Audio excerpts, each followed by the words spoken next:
welcome back to the WPT's continuing coverage of the Borgata Poker Open here at the beautiful Borgata Hotel, Casino and Spa. I'm Lynn Gilmartin. We've got quite the exciting final table in store for you, so I'm going to turn over the reins to Poker Hall of Famer Mike Sexton and Vince Van Patten to set the stage and recap the action we have seen so far. Guys, take it away. Well, thanks, Lynn. You know, the story at this final table to me has been the play of the 29-year-old from Naples, Florida, Kong Pham. This guy came to the table as the chip leader. He's done nothing but increase that chip lead ever since he's gotten here for his first WPT final table. He has sent the message out to everybody, I'm the guy to beat here. If you're looking on the flip side of that, what's been the most surprising thing, probably the decrease in chips of Vanessa Selps. She's a true poker superstar, Vance. Be interesting to see if she can come back. Well, she's a great player, but she has gone colder than the maitre d' at a French restaurant. You know, it's very sad, but she has great composure. She's hanging in there. But let's talk about the guy, King Kong. I mean, he's amazing. That's his nickname. And he's incredible. You know, he's loose. He's a gambler. He likes to look at more hands than a manicurist. Vance, very impressive. The guy was a nail technician for 8 years. That is right. Kong Pham. And he's our chip leader. Let's go check the chip count and get back to the table. What are you doing to your fingernails, Mike? Well, just polishing them up there a bit. There you see Kong Pham with over 18 million. The second place guy, Jeremy Kotler, has 5 million in chips. Yeah, the winner's going to take home $825,000.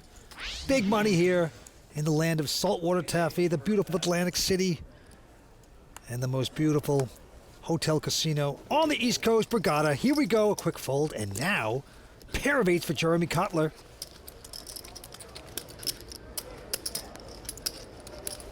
Yeah, certainly going to raise it up with this. Makes it $260,000 to go. Yep. Used to be into commercial real estate, now playing semi-professional. Gets a couple folds, but it's around to Vanessa Selps. Well, she's got Kojak. She's in the big blind, Cool. and she will make this call. Vanessa, of course, one of the finest women players, or just poker players around the world. And the flop comes up ace, queen, jack. Well, Vanessa's got 2 jacks and a straight draw on checks. Jeremy checks right behind her. Now the board pairs queens.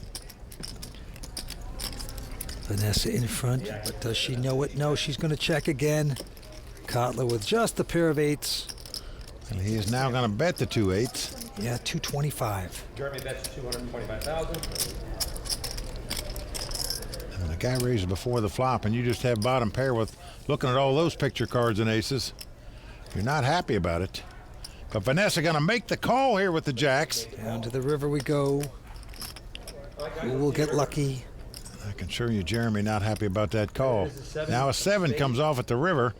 Vanessa checks. Vanessa, they both check. Check, check. Vanessa turning up the 2 jacks to take down the pot. Well, Vanessa Selps went to Yale, studied to be a lawyer, gave it all up for the dream of being a poker professional, and she's done incredibly well. I'm definitely extremely competitive. My friends always describe me as the most competitive person that they know. And Vance, I'll tell you, she's got that look on her face. I can't believe that this lady's going to beat me. And it's paining her that she's now behind. It's mostly a drive within myself to just always be the best that I can. You know, if I'm playing any kind of game, whether it's like a game of catchphrase with friends or a major poker tournament, I just want to win. Well, Vance, she is competitive, no doubt about it. Even played you at tennis one time. Yeah, we hit a few tennis balls. She used to play a little bit, and it was fun to play with her. She's a good athlete. All right, back to this hand. Quick fold by Kong Pham, the chip leader. She can want to win all she wants at tennis, Vance, but she's not going to beat you. Zeno out, Vanessa also going out, and now it's on to David Randall. He's got a real hand, pair of jacks. David Randall's a poker pro out of Columbus, Ohio. Well, it's a battle of the blinds here. And what a hand to have in a small blind, and he is going to raise it up to $300,000. Yeah. Now Jeremy Kotler right behind him has an ace-9. Well, Jeremy has just less than 2-to-1 chip advantage over David. What do you do here with ace-9? All in. Whoa. Well, there you go. He's going all in. I call. David is going to make the call with the jacks. So David Randall out in front. Good chance for him to double up right here. Jack ball. There's his girlfriend, Christina Lindley. 5 cards to come. Jacks out in front. Here we go. Battle of the blinds. 2 jacks versus ace-9. Oh, wow. Ace right in the door. Comes ace, king, 8. That's a pretty good flop for you. Well, you see the disappointment in David's face. He's sort of chuckling about it, but he's sick right now underneath. He needs 2 runners to make a straight, or needs to catch a jack. Otherwise, he's going to be our 5th place finisher. Oh, man. Bad flop of David Randall. Going to the turn. Jacks have been unlucky all night long so far. Can David Randall pull out a miracle here? Here it is. Almost a 10 of diamonds. Well, the 10 comes off. This gives him more outs. A queen would now win the pot for him as he'd make Broadway an ace-high straight. Jack or queen. David gets a smile on his face now, realizing there's a potential here. And he has 6 outs, as we say. He needs a jack or a queen. Will he get it? No, board pairs 10s. That's going to do it for David Randall, the 26-year-old called big time out of Columbus, Ohio. He was pretty big time to get to this final table, Vance, but wasn't quite meant to be for him tonight. He walks away. He's going to take home $208,000. Disappointed. He looks for the camera. Picked up jacks in the small blind. Raise got jammed on. I call. Not folding jacks to 20 bigs, so I played, I would say, my A game. Well, with David out, we're down to 4 players. Our current chip leader, Kong Pham, still well out in front. Yeah, he's got about 17.5. Jeremy Kotler with about 8.9 million. Then there's Vanessa Salzburg with 4.7, and Anthony Zeno with 4.3 million in chips. Action going to Anthony Zeno, and he's got the real hand of the night. The pair of kings, the Cowboys. Saddle up. Yep, the 32-year-old pro out of Cranston, Rhode Island, going to raise it up here to 250. But Vanessa, she's got a pair of 7s. And she does not get playful because she just calls. Lucky for her. Well, she's so aggressive, and she would normally 3-bet, you would think, with that hand, but makes a call here. Jeremy, the real estate guy, out. King Kong not going to play. So we got 2 real hands here. Kings versus 7s. Yeah. Anthony out in front with the kings, and here comes the flop. Queen 6 deuce.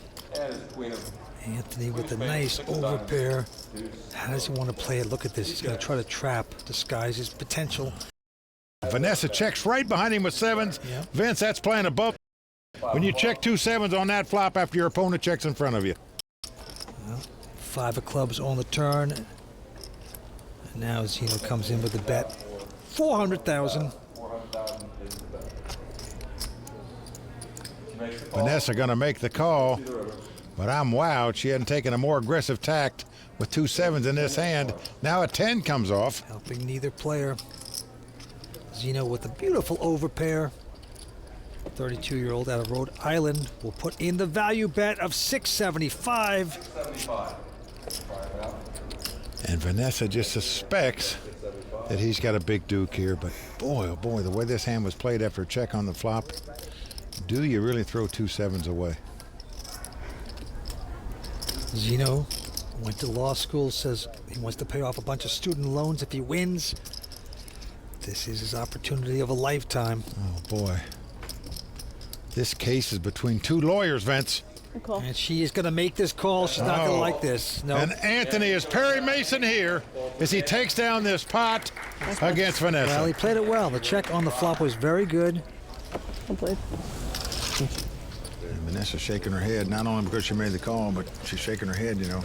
How are these guys picking up all these hands? Kings, jacks, ace, kings. Let me have some cards here. She is some competitor. Anyway, the blinds are going up to 80 and 160 with a $20,000 ante. Zeno with the quick fold. And now Vanessa, well, she picked up another hand, pair of 9s. Wow, well, the 7 didn't work out for her. Let's see how the 9s do when she's on the button.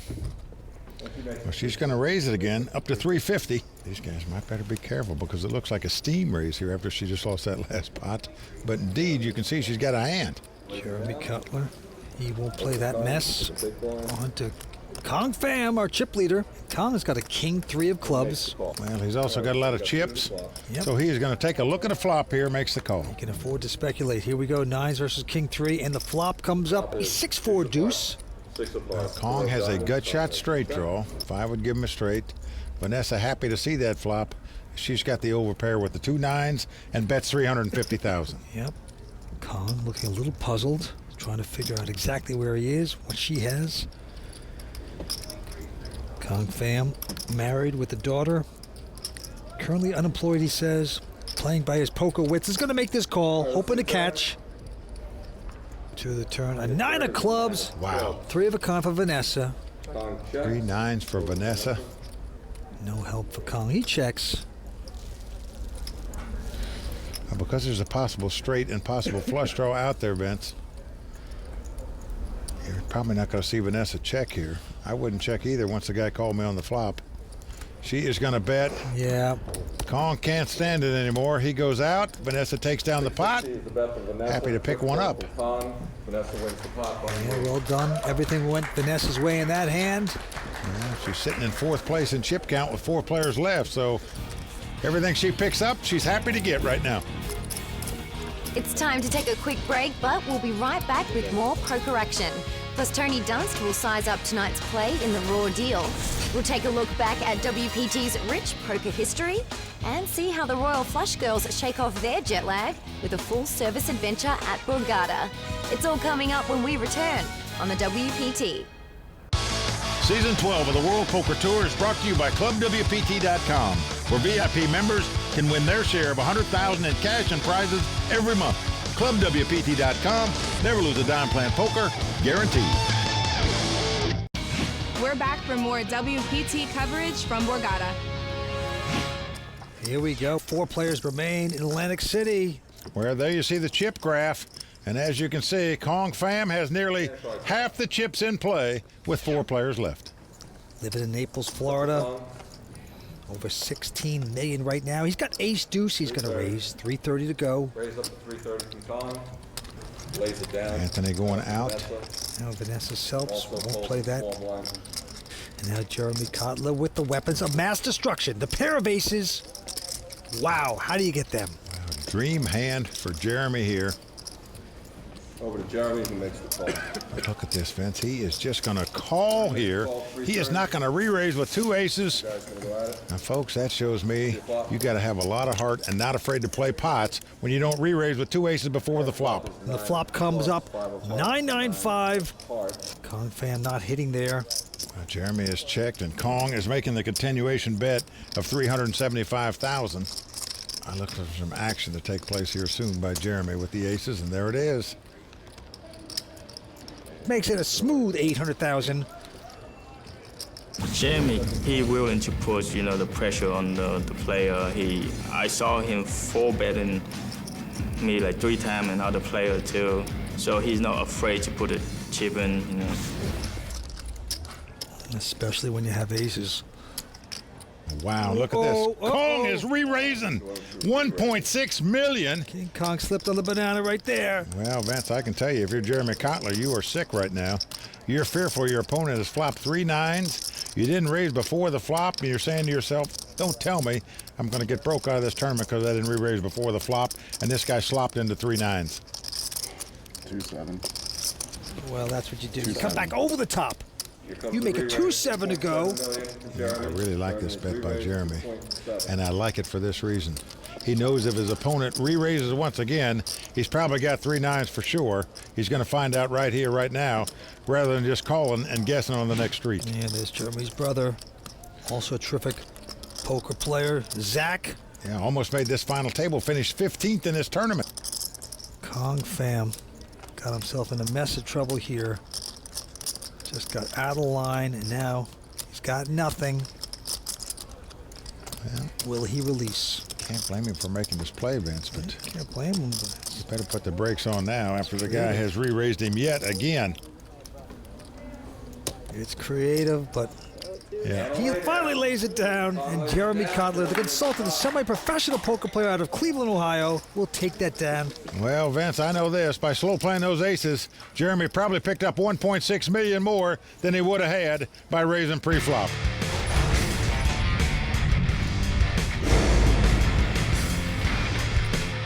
The fact that my brother and I both made it so deep was really a unique experience. We were really hoping to both make the final table, but unfortunately, it didn't turn out well for him at the end. He outlasted me, so that's a little stinger. Would have liked to be in the final table with him. But hopefully I can come through and represent for the family. Well, you know what they say. The family that plays together stays together. Always that goes broke together. Well, right now, Kong Fam's chip count going down. Jeremy Kotler's going up. With those two aces, he has closed the gap considerably on the chip leader. Back down to the money pit we go. Anthony Zeno with an attractive king, queen of hearts. Got some well-dressed men at this table tonight, Vince. Yep. Perhaps they'll set a new trend. Instead of guys wearing those baggy pants and sloppy T-shirts. He has raised it to 375. Vanessa out. And now Kotler also won't play. Yeah, the Buckeye going out. On to Kong Fam. He's got a little suited connector. Well, he's got some money out there. He's got those kind of cards you like to see flops with. He makes the call. 6-5 versus King Queen. And we are a flopping ace-8, 3 of diamonds. No one hits any of that. No, neither player happy with that flop. Kong is checked. And Anthony looks like he's going to make the continuation bet. Indeed he is. Like he should, 500,000. And he gets the job done. So a nice continuation bet by Anthony, taking down that pot. We have seen some great poker here, Brigada. Over the years, let's take a look back at one of these events on WPT Rewind. Oh boy, this could be a 22-year-old belly flop here by Vivek. I'm all in. I call. He does go all in, and he's quickly called by Vivek. He squeezes me and him with tens. What am I supposed to do? So Mark safe in the dream position, 2 aces versus 2 tens. Here comes the flop. Oh, a 10 comes on the flop. Vivek has taken the lead. Oh, 10! He looks like a walking jack in the box as he's jumping up and down there. He's flopped 3 tens. And Mark safe is just devastated. You can feel the dagger in his heart. Vivek can't look. Burying his head in the sand. Here comes the river card. Well, the 9 of diamonds comes off. So Vivek jumping for joy, and you can't blame him there. This is so exciting. This is so exciting. Oh, man, I just love watching Mark safe play. He made a few final tables. I don't think he's ever been the same since. Well, Vance, that is just tough luck when you get all your money in pre-flop with aces like he did. But Yep. to Vivek Rajkumar's credit, he went on to take down the title after outdrawing Mark there. Oh, we've seen great joy and pain in this very room over the years. Back to felt we go as 4 players remain here. 350. Vanessa with Queen 10 has raised to 350. Even though she's in 4th chip position, going to stay aggressive. Raises here with the Queen 10. Jeremy Kotler right behind her picks up 2 sixes. Jeremy well aware how aggressive Vanessa plays. Be interesting to see what he's going to do here. The 2 sixes. Of the leaderboard with 1,200 points. We'll keep you posted on the standings all season long, but for now, let's get back to the action here at Borgata. Well, there you see Kong Fam still out in front with 14 million. Jeremy Kotler, however, has 11 million, and right now Vanessa Selps on the short stack with just 3.5 million. All right, to the game we go. Quick fold, and now Kong Fam with ace-5 has raised to 330. Zeno out, Vanessa Selps. Originally out of Brooklyn. She has 8-7, Mike. She's in the big blind, meaning she got money out there, so see what she's going to do here. Call. She's going to make the call and see a flop. We're going to go to a flop. Flop comes up King, Jack, Deuce. No help to either player. Vanessa's first. Vanessa checks. And Kong checks right behind her. Doesn't make the continuation bet. Board pairs jacks now. Kong out in front with the ace high. Vanessa checks. Again, Kong checks. Just doesn't want to fall in a trap here. But he's done it now as the 8 comes on the river. Vanessa now is the best hand with jacks and 8s. Action is on her. And Vince, because of the check on the flop and the turn, Vanessa's got to feel certain her 2 8s are the best hand. And she is going to bet 475,000. Yeah, but now Kong Fam, well, he wasn't heavily invested. He just felt like these were It's an action flop and that she was going to trap him. He was wrong with that assumption, but now... Oh, look at this, Vince. He made a mistake not making the continuation bet on the flop and makes another mistake by paying her off on the river. Kong Fam tripping over himself there, and Vanessa Self picking up some much-needed chips. Nicely done by Vanessa. Do not count her out, folks. She may have gone down, down, down for a while, but in case she gets on a little roll, they all better duck. Oh boy, she is as tough as a steak at Denny's, no doubt about it. Can she come back? Well, she got an assist right there by Kong because he didn't make the continuation bet on the flop after raising pre-flop. All right, Kong gonna take a breather here. And now Anthony Zeno with ace-7 and the button goes to 350. Vanessa, another decent hand here as king-queen in the small blind. And he's at 20,000 blind, so 8160 at this point.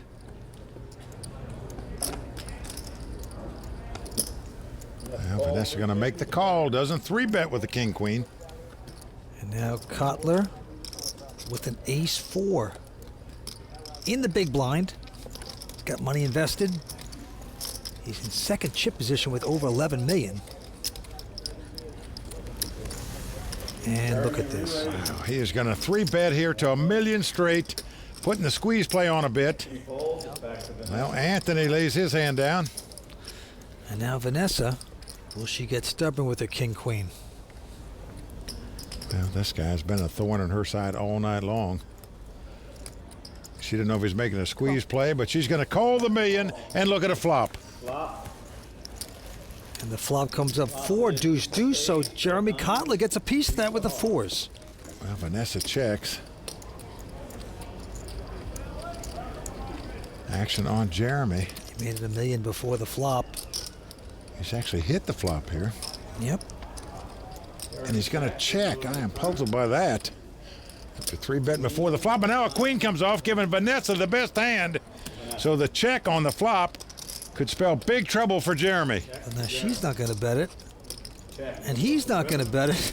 So nobody wants to bet. No, and a 4 hits on the river. You're going to see some betting now. This is ridiculous. Jeremy has made a full house on the river. This could spell doom for Vanessa, Vince. The way this hand was played, Vanessa's got to think 2 queens with a king kicker is the best hand. Well, she's just going to put in wasted chips right here. 850. Jeremy knows he has her. Now, what's the right increment? The amount that she will call with. All in. Oh, boy, he's going to put it all in. Well, you see the grimace by Vanessa. Just can't figure out what is going on here. Everybody making big hands against her. The question is, can she get away from queens the way this hand was played? You flop quads or something?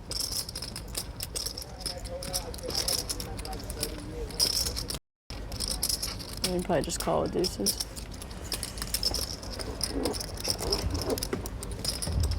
Well, she is puzzled by the way the betting when he 3-bet before the flop and then checked the flop and the turn and now moves in on the river when the unsuspecting 4 comes off. It's just tough when you have 2 pair out there. Your poker life on the line. It's a puzzling play. If you're sitting in Vanessa's seat, I'm telling you, you're bewildered by the way this action went. But she makes a great lay down. Yeah, she does get away from it. Jeremy takes down the pot, and Vanessa puzzled by the play. They're battling at Borgata. We're coming back with more action here on the World Poker Tour. This episode of the World Poker Tour is brought to you in part by DraftKings. If you like poker and sports, then you're going to love daily fantasy sports at DraftKings. Go to DraftKings.com, enter promo code WPT, and start playing today. Right before heading to Atlantic City, I was actually visiting my home country of Turkey. A bunch of friends and family still there, and because of the 7 hours difference, I was extremely jet lagged. So my sweet friend Angelique took me for a massage at the Immersion Spa at the Water Club. The spa was incredibly peaceful, very serene, very relaxing, and we really enjoyed our time there. The massage was so relaxing, I could just definitely fall asleep. It was amazing. The mud massage was actually really comforting. It was super hot, but then it cools off right away. The mud itself is extremely exfoliating. I got the Shirodara oil treatment, which I've never had before. It was incredibly soothing. I also got a facial and a head rub, which felt like heaven. And they even had pools there. Next time, I will have to bring my bathing suit. The massage at the immersion spa was just what the doctor ordered. I'm so relaxed. Definitely don't have the jet lag anymore. Thanks, Angelique. Well, Vance, I got to ask you, have you ever had a mud massage? Listen, Mike, I take my mud baths at the poker table. That's about it. Okay. Mike, I got to talk about Jerry King from Los Angeles, California. He played on ClubWPT.com, and he got lucky enough to win his way, get a seat here on the World Poker Tour at Borgata, and has shot at the big bucks. Didn't happen, but he had a great time. I figured I won when I won the WPT online, and this is all gravy. Well, Vince, I got to tell you, Jerry did much better in this tournament than I did because he went deep into day 2. I was out on day 1. He also held his own against WPT champions like Will the Thrill Fiala and Scott Seaver. Now, folks, you too can have a chance to compete against these great players by going to ClubWPT.com, sign up today, check it out for yourself, and remember, never lose a dime playing poker, guaranteed. All right, back down to the felt we go. Right now, we have a new chip leader with 4 players remaining, and that is Jeremy Kotler. Well, the graph shows that Jeremy and Kong Pham pretty much tied in chips at the top, but poor Vanessa Selp still at the bottom with just 2.5 million. All right, to the action we go. Quick fold by Kotler, and now Kong Pham with just a 5-3 has made it 350 to go. 900. Ooh, Zeno over the top with ace-9 of spades. He's making it 900, and a quick fold by both Selps and Kong Pham. So nice raise there by Anthony to take down that pot. Yep, he's from Cranston, Rhode Island, 32 years old. Started playing at age 13 for pennies and nickels with his friends. Very bright guy too, Vince. Yeah. His undergraduate degree was in chemical engineering. He went on to get a law degree, passed the Massachusetts bar, now plays poker for a living. That's right. In the background, we see the Champions Cup. All the champs have their name inscribed on that. Let's go back to the felt. Vanessa Selps with a quick fold. Kotler now with an ace-9 of spades. Well, you're certainly going to raise on the button with this hand. Jeremy does just that, makes it 325 to go. King Kong taking a walk. So the only one to beat is Zeno, and Zeno's got the King 10. Well, he is going to make the call. Knows he could well have the best hand, or if he doesn't, let's just take a look at a flop. And a nice flop it is for Anthony. He's flopped top pair, 2 10s with a king kicker. He's going to check, though. Anthony's another good player. He's a little trickier. It's ironic because I actually knocked him out day 1A. And, you know, here we are at the final table after his re-entry. Kotler's going to make the continuation bet with nothing, 425. Well, Anthony's going nowhere with this hand after this flop. Just a matter if he's going to call or raise. Most guys would check raise here. Anthony just calls. Yeah, he's walking that dog. So we got the battle of the suits. When it gets better for Anthony as a 4 diamonds comes up. He's got 4 diamonds. Checking again. And Vince, this is a good check into an aggressive player who may fire yet again. Will Kotler fall into the trap? Jeremy is still fighting for this pot. He is going to bet again. Can't help himself. 775,000. Yep. Now, if you're sitting in Anthony's seat, you're saying, does he really have me beat here? If he can beat the 10s, at least I got a flush draw. Then he's going to go all in with it. And a quick full by Jeremy Kotler. Well, there's a case if your opponent's got the 10s beat. Now you're going to go for the king-eye flush. If you have to, if your opponent calls, but he doesn't. Anthony taking down that pot. Another well-played hand by Anthony Zeno. Yeah, very smart mathematical guy. Very analytical. Uses math to make all his decisions, he says, at the poker table. He's showing some strength tonight. You're right, Vince. Anthony thinks poker is 60% logic and the rest is psychological factors. All right, on to the next hand we go. A couple folds, and now Anthony Zeno again, this time with just a 10-8. He's starting to slop around. Well, he's going to limp in the small blind here. Vanessa with the option to raise, but with Jack 3, content to see the flop. Well, flop comes king, 4, 3, 2 clubs. Vanessa out in front with the 2 threes. Action on Anthony. Look at this, Vince. He is going to lead out and bet 200,000. Whoa! And Vanessa lays down the pair, and without hesitation, she just hadn't seen this guy make any moves yet. Gives him credit for a hand that can beat the threes. Nice bet by Anthony. We'll be right back with more from the Borgata Poker Open, including Tony Dunst's in-depth analysis of tonight's play in the Raw Deal. Welcome back to the WPT's coverage of the Borgata Poker Open. It's time to get analytical with some of tonight's play, so let's toss it over to Tony Dunst as he breaks it down in this edition of the Raw Deal.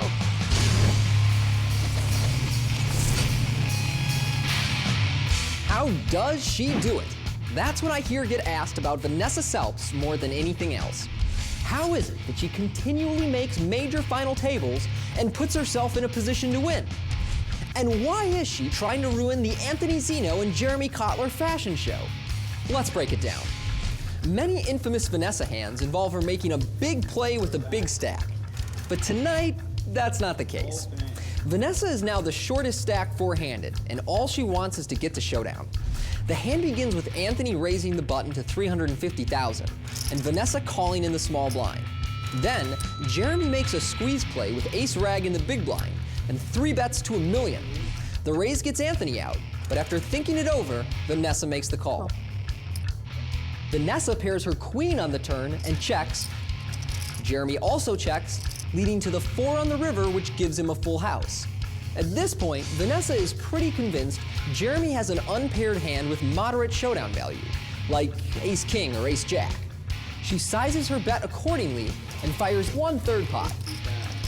Meanwhile, Jeremy is having a classic Rounders moment, just staring into space and dreaming, I want her to think I'm pondering a call, but all I'm really thinking about is Vegas and the Mirage. All in. Eventually, he announces that he's all in, which is clearly not what Vanessa wanted to hear. Why does she think it's unlikely Jeremy has a worse hand? First of all, she can be confident Jeremy isn't shoving a worse hand for value, because Queen-Jack does not go all in here. Then she estimates what Jeremy can be bluffing with here, which isn't much. The flop was so uncoordinated that if he'd wanted the bluff at this pot, he probably would have bet right then. And it's not like he's going to turn a pair into a bluff when he only has to call 1/3 pot for a showdown. So she decides that Jeremy usually has a better hand and elects to fold hers. With less than 30 blinds to start the hand, many players would justify calling off their tournament on that river. And while people always notice the big plays or dramatic suckouts, they miss the moments smart players like Vanessa save chips by getting away without paying off.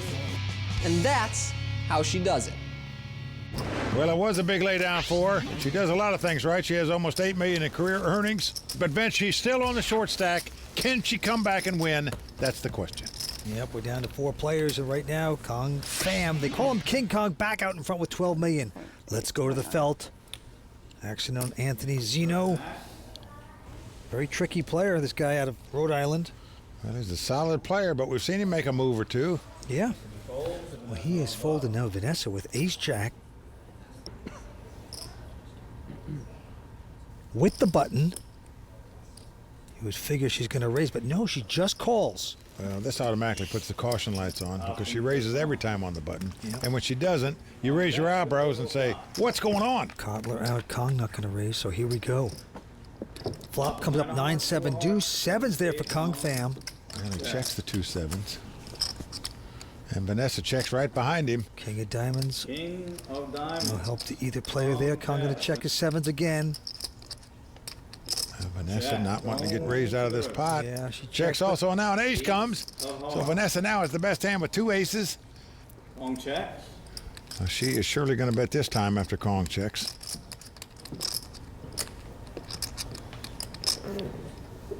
Yeah.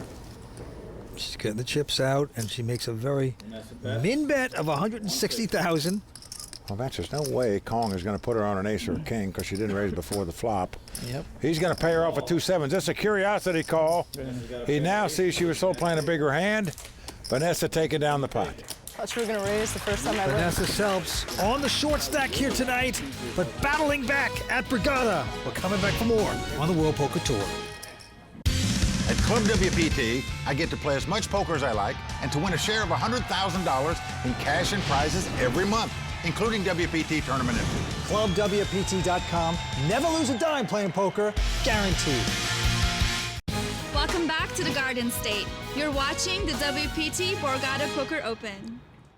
We are back here, season 12 at Borgata in Atlantic City, and we're down to 4 players. Well, there you see the chip count. Kong Pham out in front. Jeremy Kotler right behind him, and right now Vanessa Selps on the short stack with 4 players left. Blinds 80 and 160. Action on Jeremy Kotler. Former commercial real estate man, semi-pro, folds his hand. And now Kong Pham will raise with just a queen deuce. Makes it 350 to go. Behind him, Anthony Zeno, though, with a big ace-jack. Re-raises. Well, nice 3-bet here by Anthony Zeno. Vanessa out, and Kong can't take the heat. So there you go. This guy just quietly staying around, doing very well.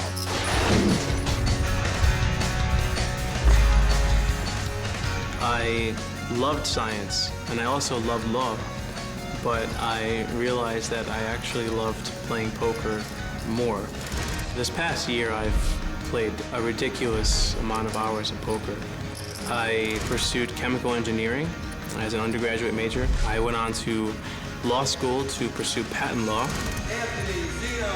I did finish the bar exam in Massachusetts. It's under my belt, but for now I would like to pursue the poker career because it's a lot of logic balanced with the psychological factors of keeping cool. I know every mathematical edge I'm going to push and work my best to utilize that to win. I'm going to play my best, and no one's going to bully me. Well, you admire a guy that gets all that education before he comes into the poker world, knows what he wants, he's now going after it. Well, I just wonder, where did the cowboy hats go? Poker players used to have big cowboy hats on. Now they're wearing suits and are very smart. Used to be dropouts in the 5th grade. So we've come a long way. Law degrees and suits, that's what it's come to. All right, a quick fold by him, and now Vanessa Selps. 350. Now, speaking of law, she graduated from Yale Law School back in 2012. Got ace, queen of diamonds, makes it 350 to go. Kotler out. She's finally picked up a big hand here. Raises on the button, and as you can see, Kong Pham with the 9-6 of hearts. Gonna look her up. Yep. Very creative play this Kong Pham is, as is Vanessa Selps. Now look at this flop. Jack 10-9. Well, beautiful flop for Kong. He's flopped a pair and a flush draw. Vanessa, straight draw. Oh boy. After Kong's check, she's betting 350. You can't blame her. Kong sees his hand. Huge potential with a pair already. On.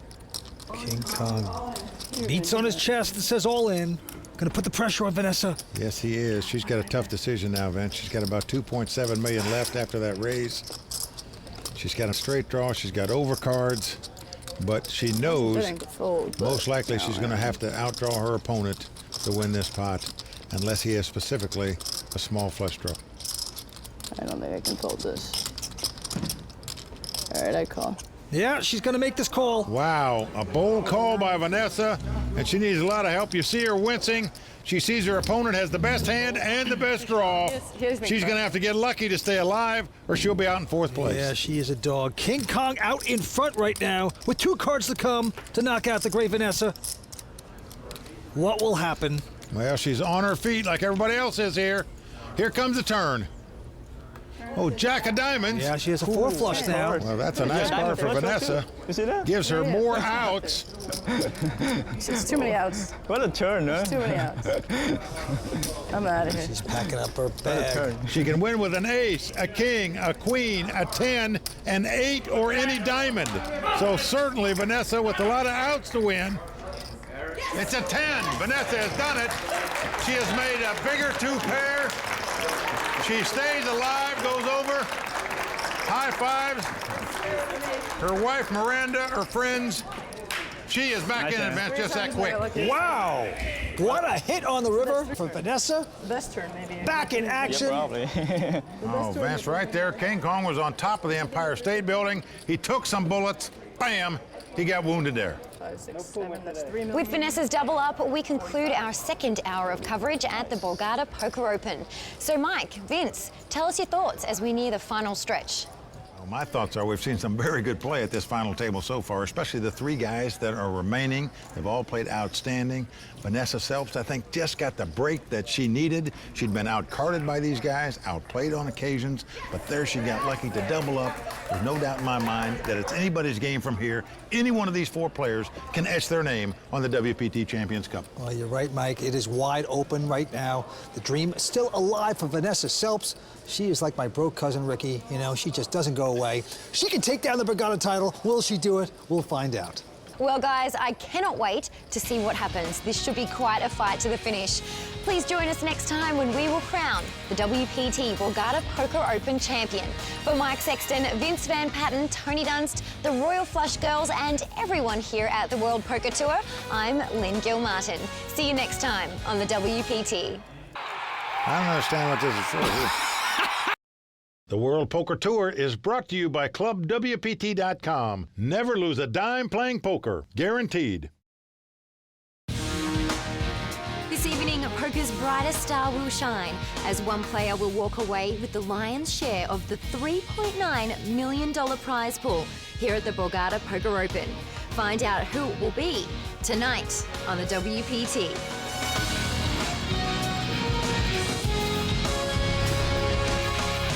Well, the crowd all standing. He is circling the drain. They are going bare knuckles in the center of the ring. He needs the extreme miracle.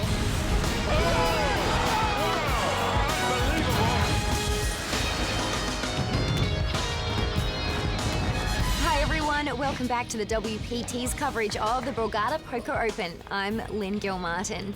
Weaving your way through a field of nearly 1,200 entrants and 5 days of scrappy play is no walk in the park. And with the WPT title on the line, the competition is only going to get more intense from here. For more analysis on where we stand, I turn to my esteemed colleagues Mike Sexton and Vince Van Patten. Guys, with the finish line just around the corner, how do you see tonight's action playing out? Well, Lynn, so far we've seen some sterling play at this final table, no doubt about it. 4 players left fighting it out for this coveted title, including one bona fide poker superstar in Vanessa Selps. All right, now let's play some poker. Now, Vanessa has a problem, though. The 3 guys that she's playing against have played like poker superstars so far at this final table. The question is, can the guys continue their sterling play and one of them take the title, or can Vanessa turn things around and capture her first WPT title? Mike, we don't know, but this is huge. I mean, this Borgata title, very prestigious, 1,189 players. That's how many players entered this. We're down to these 4. Winner will take home $825,000. It is up for grabs. Well, boys, this should be quite the epic battle for the WPT Champions Cup and all the spoils that go along with it. Play is about ready to resume, so let's check the chip counts and head to the table. Jeremy Kotler, a semi-professional player. He's a chip leader with $10.5 million in chips. Well, the short stack has $7.5 million, Vince. That's Kong Pham right now. So it just shows you how close these 4 players are. Truthfully, anybody can still win this title. They certainly can. Now the antes are 30,000, blinds are 100 and 200. Let's go to the felt. Action on Anthony Zeno, the 32-year-old, out of Rhode Island. Quick fold by him. And now Vanessa Selps with a pair of jacks. This is the biggest hand Vanessa's picked up at this final table. She is thrilled to see the jacks, and she is going to raise it to $400,000. Doubles the size of the big blind. Now right behind it, Jeremy Kotler with King Queen. He's going to make this call. And Kong Pham, former chip leader, originally out of Vietnam, is going to splash around with a 6-4. Well, going to cost him $200,000 more, but there's $1.1 million in the pot, so he's taking a flop, 3-way action, and the flop comes 9-5 deuce, 2 hearts. Vanessa still well out front. Oh, very safe for Vanessa. Jeremy going to check. Kong with an inside straight draw, checking as well. Well, Vanessa will not be checking here. Let's see how much she's going to bet. Oh, you got to think this is an auto-catin. And it is. Pushing in 650,000. Well, there was 1.3 million in the pot, so she's bet about half the size of the pot. Jeremy Cutler used to be in a commercial real estate broker. Wow, Vince, he is making the call here with just a king-queen. Well, he's the chip leader who can afford to speculate, and that's what he's doing. Well, now there's 2.6 million in the pot, so it's going to cost Kong 650,000 to call. So he calls, and we still have three-way action. Ace of hearts on the turn. Wow. Well, as you can see, Jeremy now has the nut flush draw because he has the king of hearts. He checks.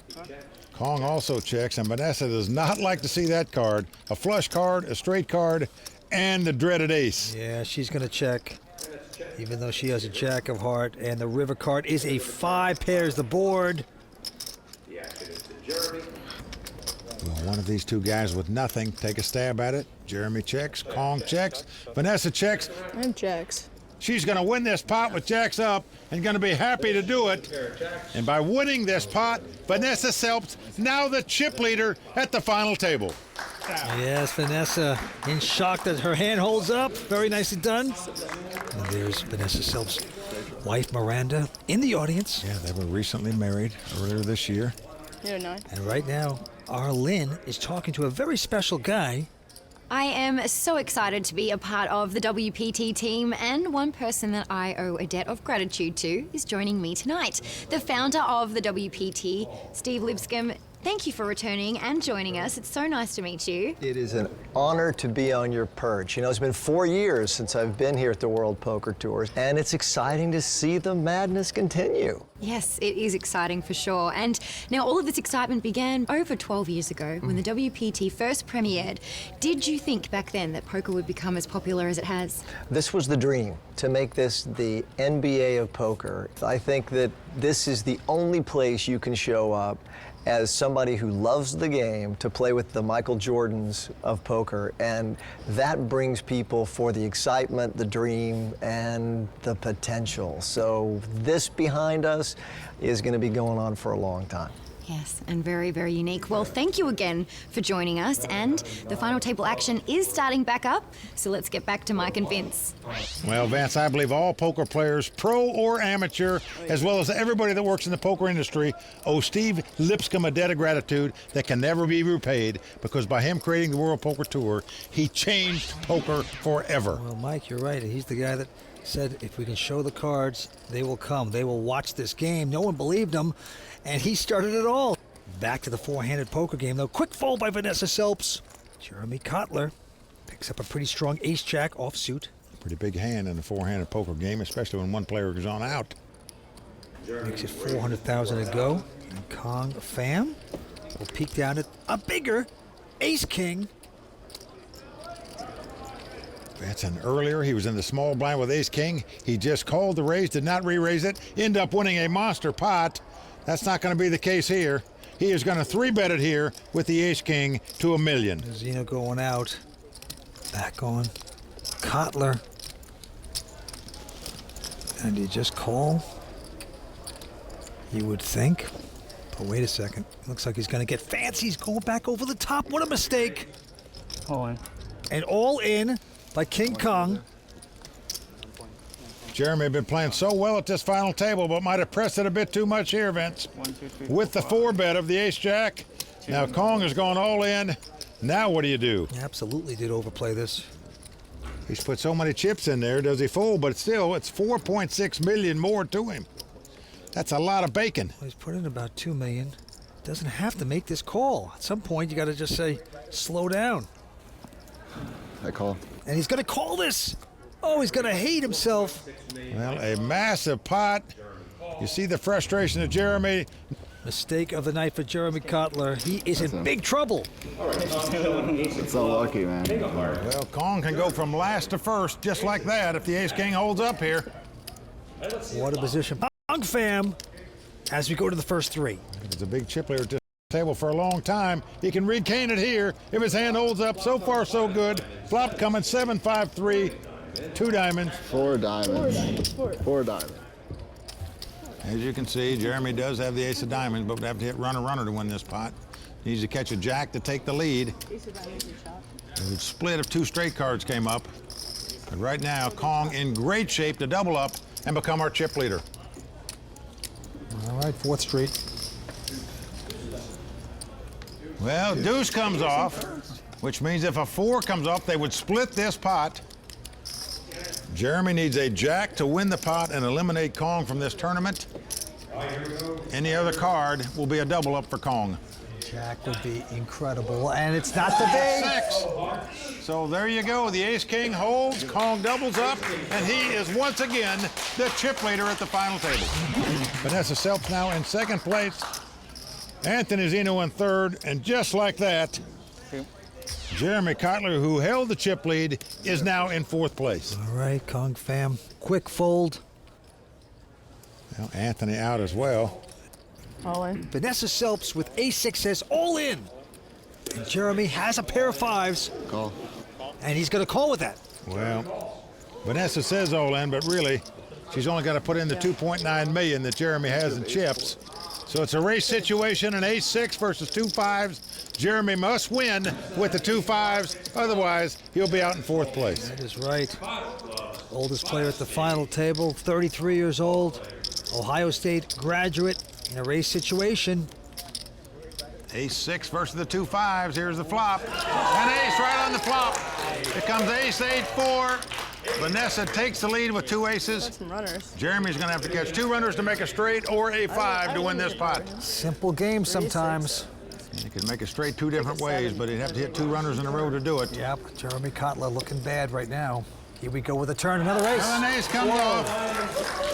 So we are down to the river. Jeremy must catch a 5 to make a full house to win this pot. Otherwise, he's going to be our 4th place finisher. It would be a 2-outer. Let's go to the river. Can a 5 appear? Well, a 7 comes off. So that is going to do it for Jeremy Kotler. The Buckeye bounced out in 4th place. Played very good poker most of the time at this final table. You thought he overplayed the ace-jack when he committed so many chips, where Kong doubled up. But still a nice event for Jeremy. Well done. He finishes in 4th place tonight. Yeah, I've been battling with him the entire tournament, and button versus blind, he gets very aggressive, and I thought ace-jack could easily be ahead there at that point, and unfortunately this time I was wrong, and it's the way it goes sometimes. With Jeremy out in 4th place, we still have 3 players vying for the 1 spot on the WPT Champions Cup. We'll be right back with more from the Borgata Poker Open, including Tony Dunst breaking down some serious hands in the raw deal. See how you can entertain yourself at Borgata and find out if our newest ones to watch can handle poker's bright lights. Don't go away. Season 12 of the World Poker Tour is brought to you by ClubWPT.com, where VIP members can win their share of $100,000 in cash and prizes every month. ClubWPT.com. Never lose a dime playing poker, guaranteed. Welcome back to the World Poker Tour. 4 players battle for the Borgata Championship right now at the Borgata Poker Open, brought to you by ClubWPT.com. Well, Mike, let's take a moment out and talk about Larry Norton from Youngstown, Ohio. You got a Buckeye here, all right. He had the ultimate experience for ClubWPT.com as a VIP member at Borgata this week. He had a great time, and I want you all to know that it could happen to you as well. Well, that's right, Vance. Check out ClubWPT.com. Who knows, you could win a live seat into a WPT main event just like Larry did. It doesn't get any better for poker players when you can get a free roll for $24 a month. And remember, never lose a dime playing poker. Guaranteed. Guaranteed. That's right. All right, back to the felt we go. We're in beautiful Atlantic City at the Borgata. Great place to play poker and have a good time. And right now, Vanessa Selps, our chip leader. Well, incredible, Vance. She was close to elimination in this tournament. And now she's the chip leader with 3 players left, going for her first WPT title. Let's see if she can do it. And he's at 40,000 blinds, 120 and 240. Action on Anthony Zeno. He's got a real hand, a pair of jacks. He's 32 years old, started playing poker at age 13 for pennies, and now he's playing for hundreds of thousands of dollars. He's raised. Makes it $500,000. Well, Vanessa looks down at the ace-9 offsuit. Now, she knows this guy could be making a button raise, so she could well 3-bet here. Especially as chip leader, and she's doing it. $1,250,000 is the bet. Kong gets out of the way. Certainly does. Back on the guy with the actual real hand. Yeah, he'll be going nowhere. Except probably upstairs, and there you go. Anthony 4-betting it here to $2.5 million. Anthony has re-raised for 2.5. And Vance, to me, that should be the clue for Vanessa to hit the road. This guy's not going to 4-bet without a hand in this situation against the chip leader. All in. Uh-oh. Wow. Vanessa has gone She all has in. gone all in. Uh-oh. No way he's going to throw jacks away. Nope. I don't think. It's possible. I mean, only 3 hands can beat him, aces, kings, and queens. You didn't even think about it. Wow. I can't believe he's thinking about this. Especially against an ever-aggressive Vanessa Selps. Well, he knows his tournament life is on the line. If he loses, he's out, but he's got $2.5 million invested. What a big moment for Anthony Zeno right now. Call. Well, he does call. He makes a good call. Well, she winces. And Vince, you just have to assume your opponent is going to call you when he 4-bets in that spot for 30% of his stack. When he's on the short stack at the table, he's just not going to give it up by your 5-bet, but doesn't mean she can't win it. Well, he proves he's not a mop. He's not going to be pushed around. Can I get lucky one more time? And that was a tremendous amount of heat that Vanessa put on him. Well, Anthony Zeno, a great shot to double up and take a big chip lead in this 3-handed battle. He's out in front with the jacks. Let's see if they'll hold. Oh, very solid 7-4 deuce. Very good for Anthony Zeno. His jack's still in front. And there is Anthony's girlfriend, Jackie, sweating out her man on the rail. 7. Like 10 almost. Vanessa looks sickened by this entire hand. King of hearts on the turn, not going to help Vanessa. Vance, she fought so hard to get the chip lead, and now it just seems like she overplayed this hand to give him back. Should I get up? Should I not look? Should I look? What should I do? Zeno can feel the result. One card more to sweat. He can double up and become the chip leader. And it's going to happen as a king of spades hits on the river. Anthony Zeno doubling up. Solid play by him with the jacks. To the complete discomfort of Vanessa Selps. Well, with that win, Anthony Zeno takes the chip lead for the first time at this final table. Man went to law school, has given it up now to play poker, lives in Rhode Island, and now he has an opportunity to become a champion at Borgata, where the first place prize is $825,000. Well, there you see, he's well out in front, and once again, Vanessa on the short stack with 3 left. All 3 of these players have been chip leader. All 3 have been in last place. All right. Kong Pham now playing the Doyle Brunson hand 10 deuce. He has raised to 500, but Anthony Zeno with a very attractive ace-10 of clubs right behind him. Well, he's got chips now. He can easily make these kind of 3 bets. He's doing it. $1.3 million. And Vanessa, I'm on tilt. Selps looks down at just a jack-7 of clubs. Oh, she has got to be just wincing. Saying, why did I overplay that? She better not get crazy here. She could really be wincing. Right out the door. This hand, she should have taken a walk and mucked it, but she is taking her time here, like she's thinking about the pot's been raised and re-raised to her. All in. Whoa, whoa, she's going all in again. Wow, she is 4-bet, all in with a jack-7. Quick fall by Kong, and now Zeno.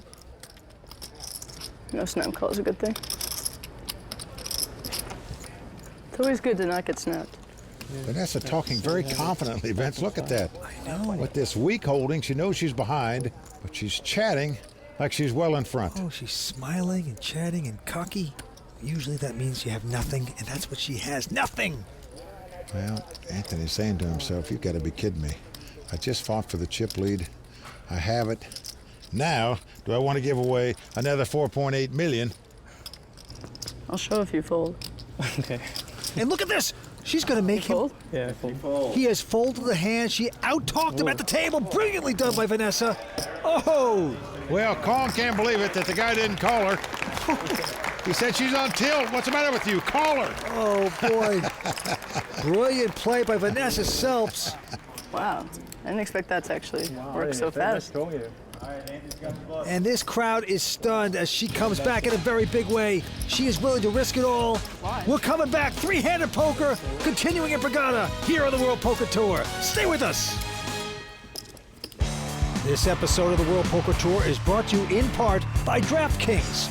If you like poker and sports, then you're going to love daily fantasy sports at DraftKings. Go to DraftKings.com, enter promo code WPT, and start playing today. We're back for more WPT coverage from Borgata. In addition to great gaming and food and beverage, Borgata has world-class entertainment as well. We have two different venues here at Borgata to host entertainment. One, the Music Box, it's about a 1,000-seat theater, and then the Event Center, which holds approximately 2,500 for some great shows. The biggest names from rap music to country music to oldies music. We're bringing in the biggest headliner entertainment, music as well as comedy. Without question, Borgata has set the standard for entertainment in this region. Welcome back to the World Poker Tour. It is one big party here at Borgata. Always a great time right here in Atlantic City. And right now, the chip leader, Anthony Zeno, 17 million, Mike. Well, speaking of entertainment, Vance, we're getting plenty of it here at this final table tonight. The ebb and flow of this final table has really gone back and forth, a seesaw battle. All right, Andy's 40,000 blinds, 120, 240. Kong Pham has raised with just a king 4. Anthony Zeno behind him with ace-9 of diamonds is just going to call. Now we're on to Vanessa, who has an ace-jack. Vance, I'll be surprised if she doesn't 3-bet here. Kong can raise with any 2 cards. Anthony didn't raise. Got to think ace-jack's probably the best hand here, the way that's been played.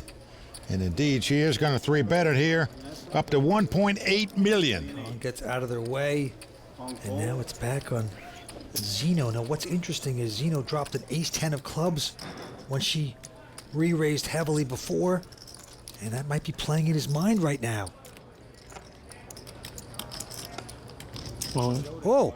And he is going all in with the ace-9. That's what happens. He has fallen into a trap potentially. Well, Vance, she just can't believe he wouldn't have raised with ace-king or ace-queen.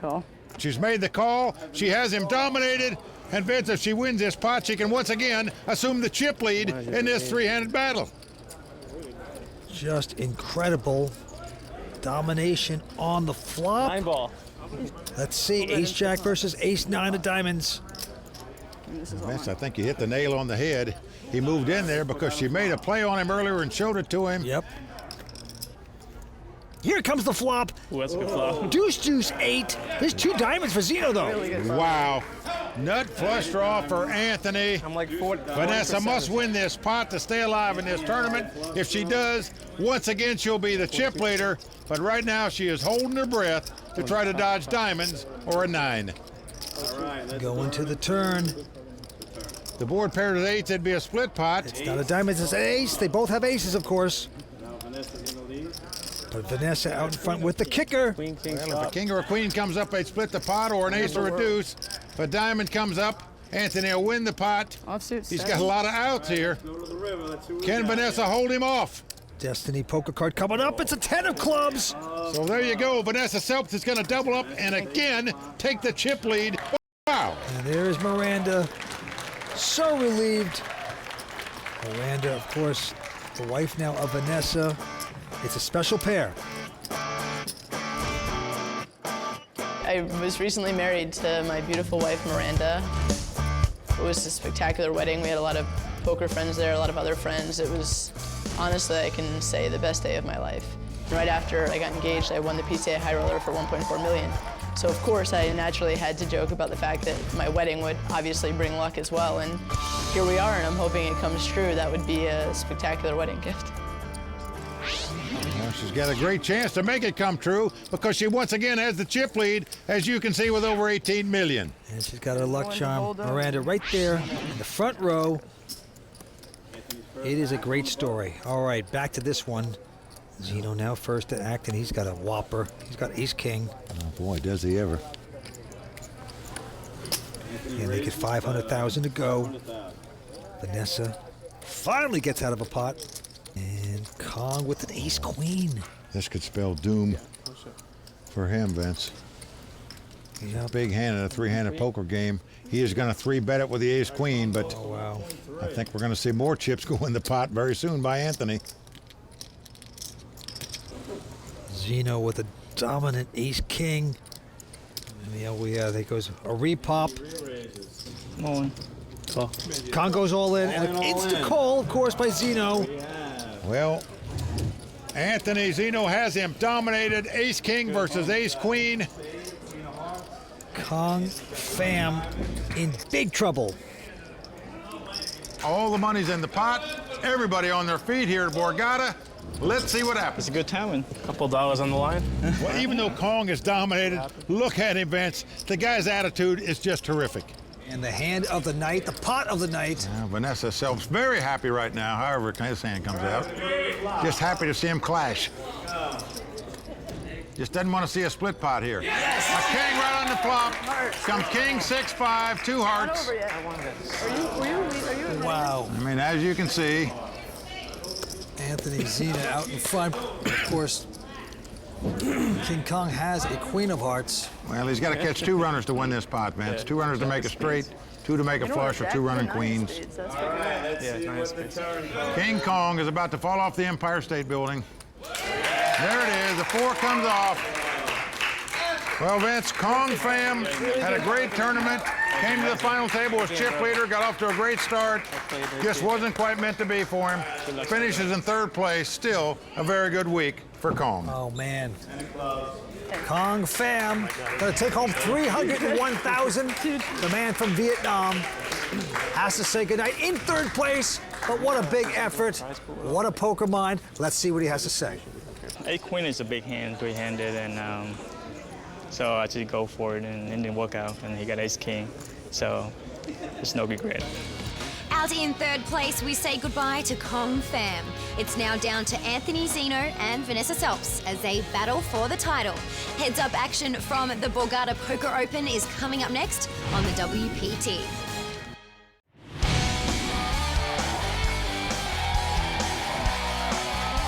Welcome back to the WPT Borgata Poker Open, where the heads-up battle is about to begin between Anthony Zeno and Vanessa Selps. While the Royal Flush girls Angelique and Tuba present the money, let's check out the conversation I had with both players on the last break. Well, Vanessa, you've had quite a ride today. Tell us about it. It's been crazy. I don't think I've had a roller coaster like this in a really long time. Awesome. Well, here you are, heads up. Now, you've almost won everything else, but you haven't won a WPT title yet. How much would this mean to you? This would be incredible. This has been, one of my goals for a really long time, and it would just be, an amazing feeling. What do you think it's going to take for you to make it the whole way? Well, she is a better player than me at No Limit Hold'em, but heads up was my specialty for years. Oh. So. Hopefully she can't hear me. Yes. Yeah, she can't hear me. But it was my specialty, so I think I might have an edge there in heads up. Very best of luck. Let's see if that heads up experience makes the cake. Who knows? Yeah, we'll see. I'm excited. my adrenaline's pumped. My heart is racing, and it's fun. This is great. It's so good for poker. I just love it. All right. Well, very best of luck. Thank you so much. Thank you. Well, Vince, you got to admire the guy's confidence. He thinks he's the favorite playing heads up over Vanessa Selps. That is a big, bold statement in my mind. All right, Vanessa Selps has 19.7 million. Anthony Zeno with 15.9 million. The antes of 50,000, blinds 150 and 3. Here we go. Vanessa Selps looks down at a Jack 3 of diamonds. She just calls. Anthony Zeno from Rhode Island looks down at a Queen 6 of hearts. This is a very mathematical player. That's why I think she's the favorite heads up. He thinks he knows every odds in every situation playing heads up, what you're mathematically supposed to do, but I'm not sure math is always going to work against Vanessa Selps because she's just too creative. He's raised it to 900,000. Vanessa going to call to see a flop. Flop ace-7-4 with 2 diamonds. Vanessa has the flush draw. Anthony's still out in front with the queen high, but he's going to make a continuation bet here. As you can see. With a nothing hand. Well, 1.3 million. Now the question is, with the flush draw, will Vanessa just call, or was she raising? She's just going to call. Hoping to turn a diamond. Let's see a turn card. Now a deuce comes off, so this gives Vanessa a straight draw to go along with her flush draw, but the question is, will Anthony continue to apply pressure? 2.6. Whoa. Well, there's your answer, 2.6 million with no hand and no draw, but incredibly, it's the best hand right now.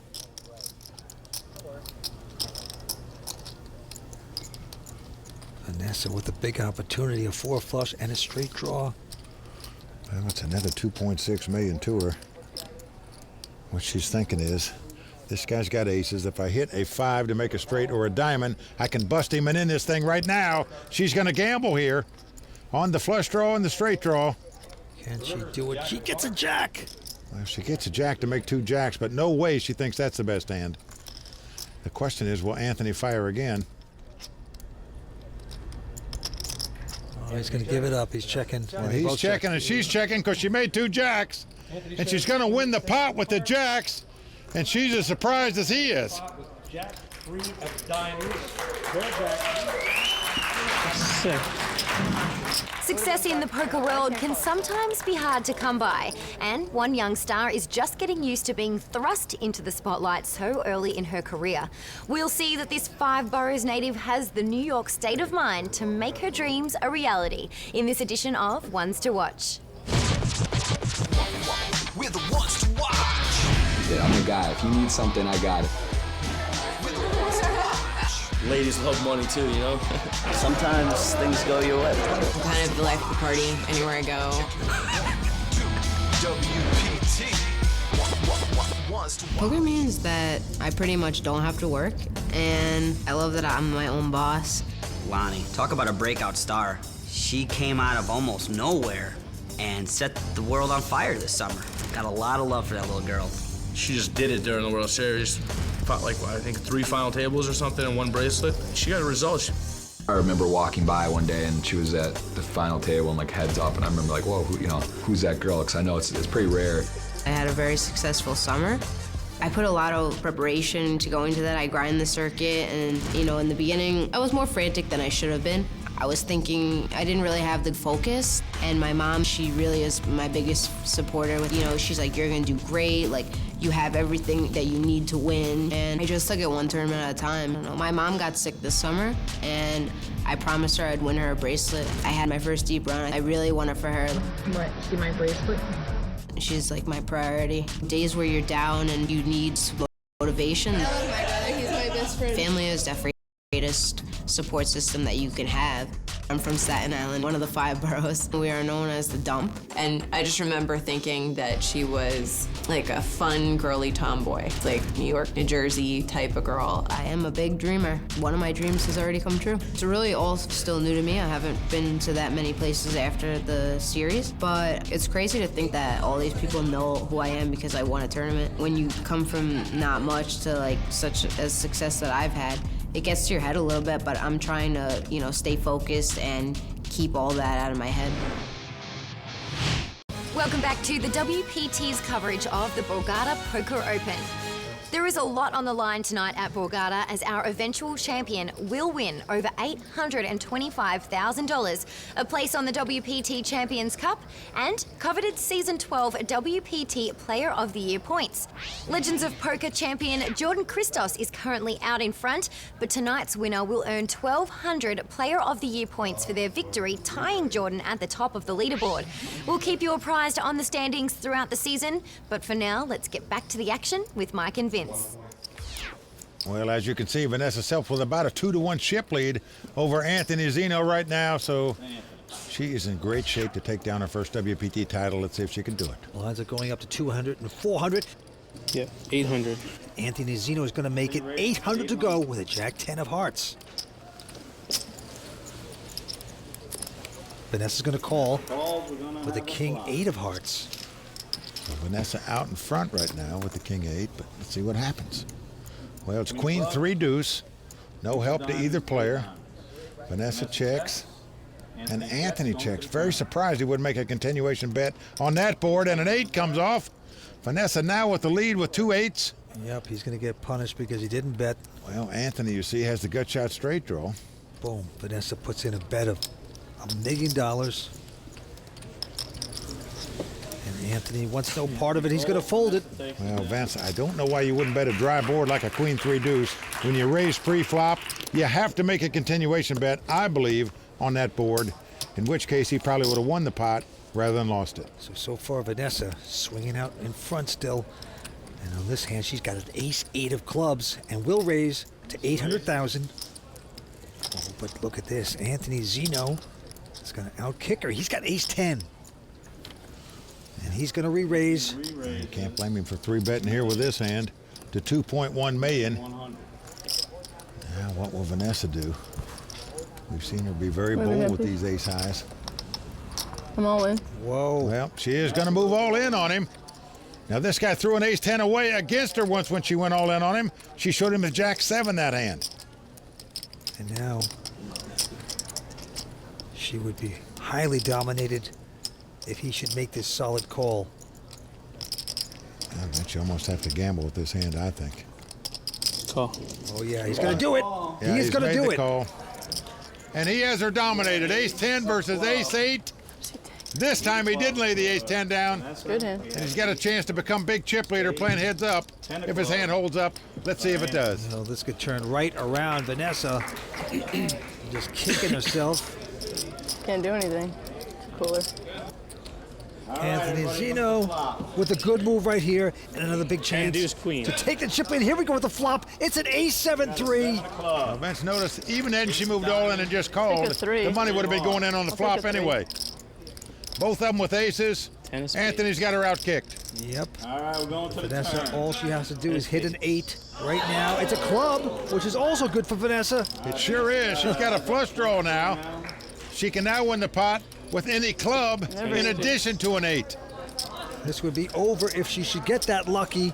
It would be her first WPT title. It could happen on this very card. We're seconds away. Here it's a 10. 10's going to help Anthony. Anthony doubles up to take the chip lead in the heads-up battle. Vince, here we go. Back and forth, round and round at this final table, up and down. What drama we're seeing tonight at Borgata. Anthony Zeno now, the chip leader in the heads-up action, a major upset in the making. Before our very eyes, stay with us. We're coming back with more action from Borgata in just a moment.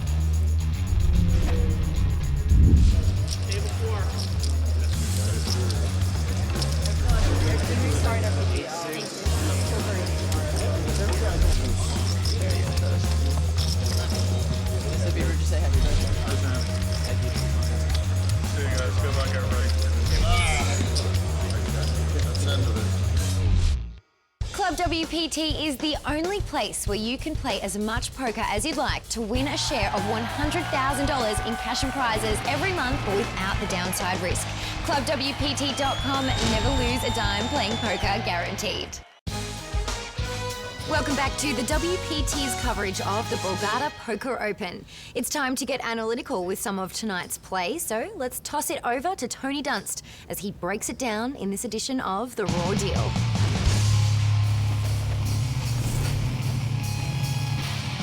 Without a doubt, Vanessa Selbst is one of my least favorite players to see across the table. She's very smart, All in. relentlessly aggressive, and when she's having a crappy day, you'll definitely hear about it. She has a reputation for making big plays with a big stack. But what exactly does big play mean? Let's break it down. Vanessa was enjoying a chip lead until the first major confrontation of three-handed play. Anthony Zeno raised the button with jacks, and she made a pretty standard 3-bet from the small blind with ace-9 offsuit. When the action came back to Anthony, he made a raise of just double Vanessa's bet. She goes for it. All in. Call. And gets a call from Anthony, who doubles up in the process. Becoming the short stack won't deter Vanessa from her strategy. She soon finds another situation to make last bet pre-flop. After Kong raises and Anthony 3-bets from the small blind, Vanessa cold 4-bet shoves for 26 blinds with Jack 7 suited. All in. Kong quickly folds and Anthony goes into the tank. Although he's getting a good price, it's a situation where Vanessa usually has a strong hand. I'll show if you fold. And she gets away with it too, when Anthony makes a tight fold. You know, I can remember Vanessa Selbst playing all-in pre-flop chicken with people as far back as 2006, and she's still doing it today. It's that willingness to risk it all that makes her so difficult to play with. Unless you have a huge hand. Well, he is right about the very talented Vanessa Selbst, but right now she is not the chip leader anymore. It is going to a man named Anthony Zeno. He's got 27 million. She's got 7.8. The blinds are up to 250, 500. Here we go down the stretch. And Vince, history's been made here tonight. It's the first time in the history of the tour that two lawyers have played heads up for the title. That's true. Anthony Zeno with an ace-6. And he's going to apply the pressure, it looks like. 1.2. And he's going to make it 1.2 million. Raises to 1.2. Very expensive for Vanessa. Let's take a look at her hand. She's got king 10. She's going all in. Wow, tough decision now for Anthony. All right. Call. He's made the call. He's made the call, and again, he's made the right decision, at least in terms of mathematically being the favorite.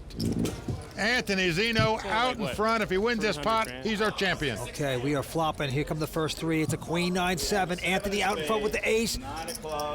So Vanessa has a straight draw now. Sure does. A jack would give her the straight. 7 spades. Anthony so close to taking this title down.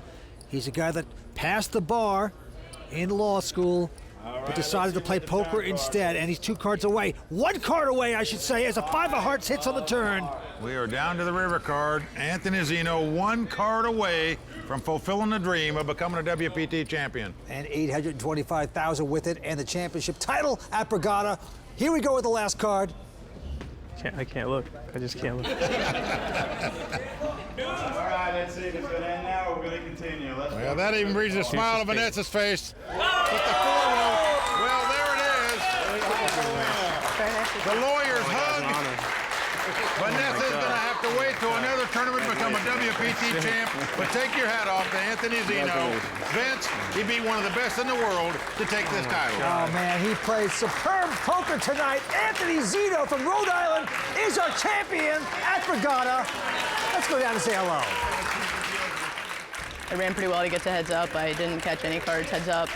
And I don't think I would play any hands differently, you know. If I just called the ace-8, we get it in on the flop anyway, so there's just nothing I can do. Sometimes cards don't go your way, but I'll be back. And now let's talk to the Borgata Poker Open champion, Anthony Zeno.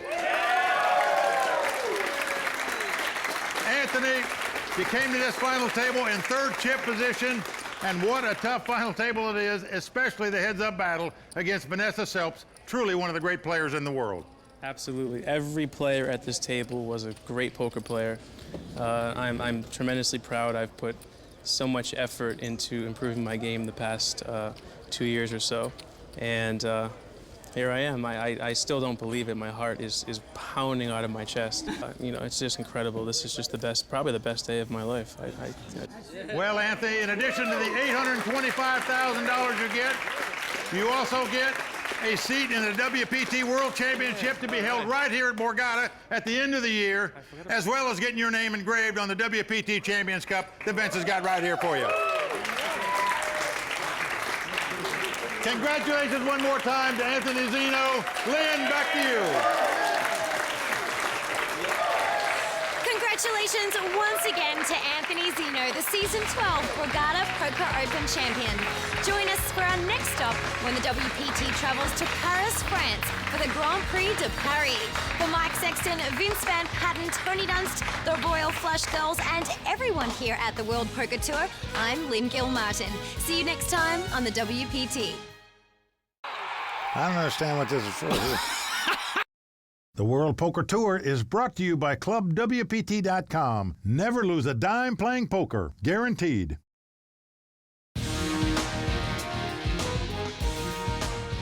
A truly international field takes center stage in Paris. These players are all talented and have the ability to win, but there is one person who stands in their way. Find out who it is tonight on the WPT.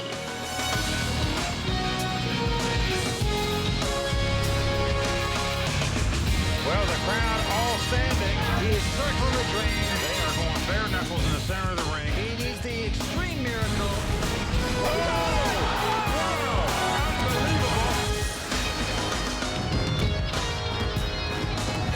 Bonsoir, ladies and gentlemen. We're coming to you from Paris, France on the beautiful Champs-Élysées. I'm Lynn Gilmartin.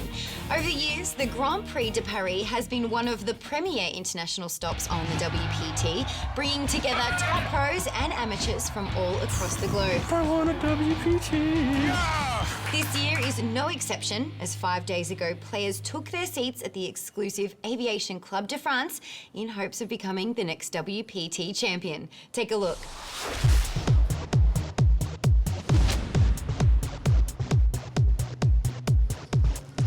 As play got underway at the Aviation Club, players from around the world took their seats, hoping to outlast the rest and etch their name on the Champions Cup. But one player in particular was on a mission, reigning Player of the Year, Matt Salzburg.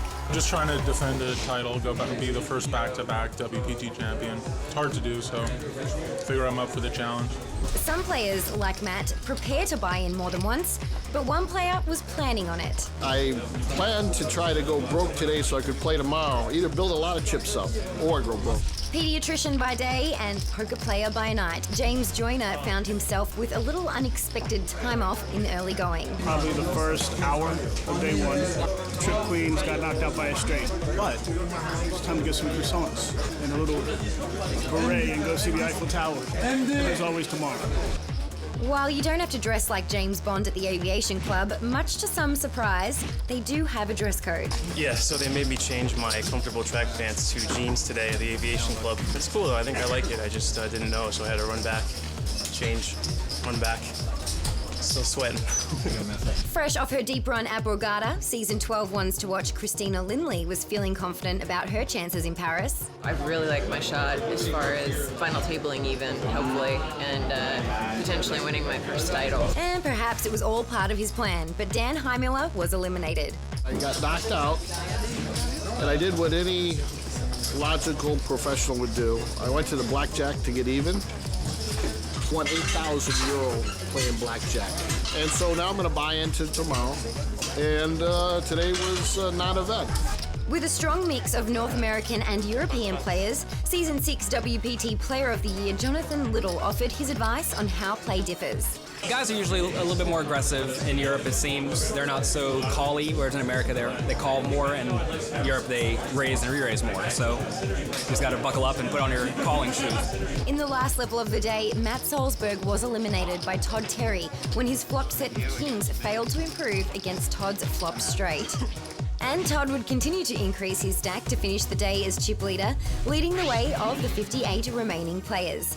French businessman Noel Thorel also scored a top spot on the leaderboard, advancing to day 2 of the Grand Prix de Paris. Those who had advanced on day 1A had the day off to explore the city and take in all the sights, while a new crop of players took to the felt to make their mark in Paris. Some of the international mix of players that descended upon the Aviation Club included Spanish pro Ana Marquez, Mexican pro Angel Guillen, British pro David Devilfish Elliott, and currently residing in Italy, the lovely Cara Scott. Also ready for battle on day 1B was Season 12 Legends of Poker champion Jordan Christos, who was firing his second bullet in the event. 1A didn't go so well. I kind of blew it, made some bad decisions, but I'm back. We're going to do it today. The French players were out in force, including 3 winners of the WPT National Series, Ricardo Manquant, Hicham Hilmi, and Guillaume Darcourt. Guillaume, also a member of the WPT Champions Club, gave his thoughts on why no French player had won this event since David Benjamin back in Season 2. It's Too much stress, maybe. It's a big event here. The WPT Grand Prix at Paris is a really big event, and a lot of competitors come from all over the world, and especially Americans. So it's tough competition. And there were tough tables all around. A three-way all-in developed between Americans Paul Volpe and Bryn Kenny and Canadian Derek Bissett. Paul flopped top pair, but Derek spiked a third queen on the turn to say bon voyage to the two young pros. On his second bullet, defending champ Matt Salzburg was having a better day playing at a stacked table that featured Manquant, young pro Jake Schwartz, and Season 11 5-diamond champion Ravi Raghavan. You're lucky I'm so bad. Running good was Hisham Hilmi, who scored a double knockout, busting Frenchman Yossi Ifragan and WPT champ Sean Jaziri to send his stack soaring. In total, 74 players made it through Day 1B, including a number of WPT champions. But it was Hisham who sat atop of the leaderboard with over 111,000 in chips. At the beginning, I said to everybody, my whole goal today is to be the chip leader. Surviving Day 1 will get you admission to the Aviation Club for Day 2. But you still have to dress the part. Season 11 ones to watch Jason Kuhn found himself locked out when he tried to enter in his workout gear. And Athanasios Polychronopoulos had a laid-back approach to the day. I'm just gonna take it hand by hand, play my game, see what happens, crack some jokes, win some pots. In addition to the 132 players who survived Day 1A and Day 1B, 16 players bought a last-minute entry early on Day 2, including Grand Prix de Paris finalist Tony G. I just arrived on a fast train from London. I just love Paris. I love the club. It's got so much tradition, so much history. With Tony looking to make some more history here, many of the players in the field travelled from far away to make some of their own. Two-time champion Marvin Rettenmaier found himself in a tough position facing the all-in bet of Adrian Mateos. Marvin had a monster draw but had a big decision to make as a call represented most of his stack. He finally made the call and saw most of his outs disappear when Adrian turned over a better flush draw. But a 7 of spades on the turn completed Marvin's straight. And no club on the river would send Adrian out into the Paris night.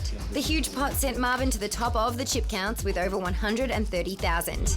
As the field continued to thin out, ones to watch Christina Lindley and David Randall found themselves seated next to each other, which was a little awkward when considering their dating. It hasn't happened yet before in a live event, so I figured it's bound to happen eventually. We're always hoping to end up at the final table, but en route, it's not ideal. And Christina and David were two of the 65 remaining players still in contention to make the final table. But a strong field would stand in their way, including reigning champion Matt Salzburg, who ended with a massive stack and could not have scripted the day any better. Being the chip leader on Day 2 is great, it's helpful, but there's a long way to go. I'm not going to let it affect me really, just hopefully I can keep it up.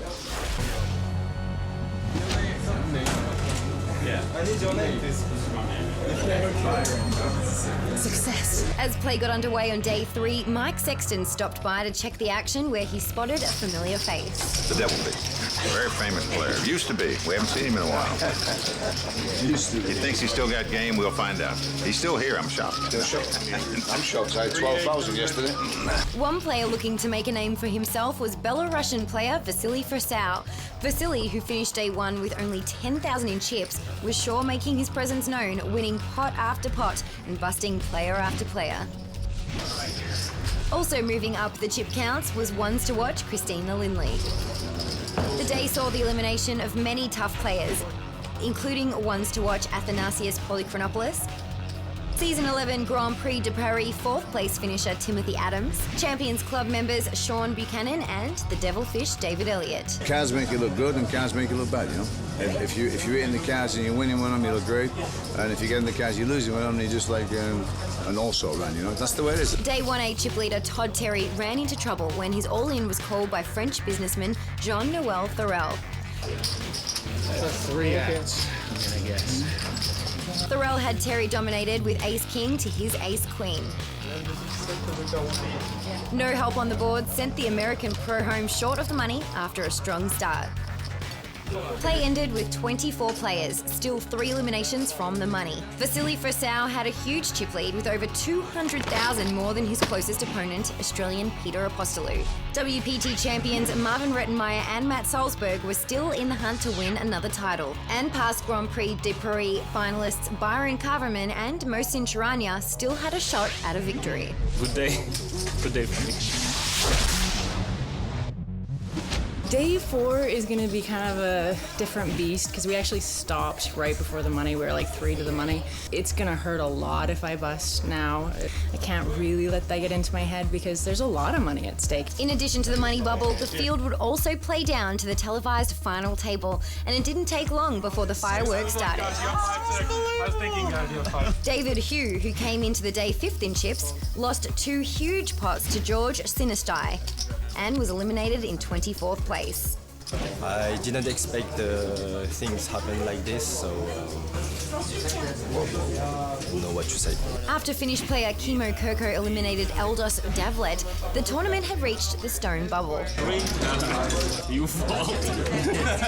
Swedish player Johnny Sonnelen was all in and at risk against Jason Kuhn. He's a nice kid, but I'm the luckiest man in the world, you know that. Johnny was in good shape to double up, but as Jason said, he is the luckiest guy in the world, and he made a case for that title when he spiked a queen on the flop to take the lead. No help on the turn and river sent Johnny home and the rest of the field into the money. Buy you dinner. With everyone expecting a long road to the final table, the eliminations came surprisingly fast. With the field down to 2 tables, Canadian player Elliott Smith knocked out 2 players in a row, American pro Micah Raskin and Ronnie Alimi.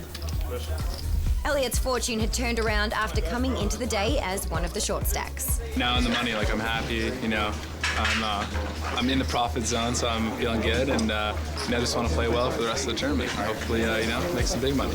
After losing Cara Scott and Jason Kuhn, we bid adieu to Matt Salzburg and his chance to win back-to-back titles at the Aviation Club. I'm 2 for 2 or at least in deep runs, so would have been nice to at least have a shot at it, get to the final 6, but just not too many things were just going my way. Mohsin Charania knocked out his good friend Marvin Rettenmaier in 10th place, and the field was down to 9 players, with 3 French players working to keep the Champions Cup on their home turf. Hopes were high for young French player Victor Chapeau, who was second in chips to Belarusian pro Vasily Forceout when disaster set in. After 5 betting all-in pre-flop with pocket kings, Victor was called by the chip leader, who turned over pocket aces. The complete cooler canned Chapeau. Victor's elimination was followed by the remaining 2 French players, leaving the final table without a French player for the 2nd year in a row.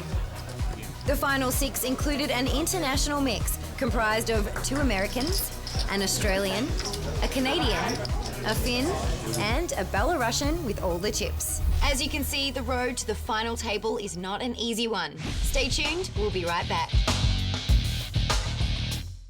Welcome back to the WPT's coverage of the Grand Prix de Paris. It's time to turn to WPT's very own Mike Sexton and Vince Van Patten to get us ready for tonight's action. Now, Mike, Vasily Forceout has a commanding chip lead, but do you think he will run away with this title?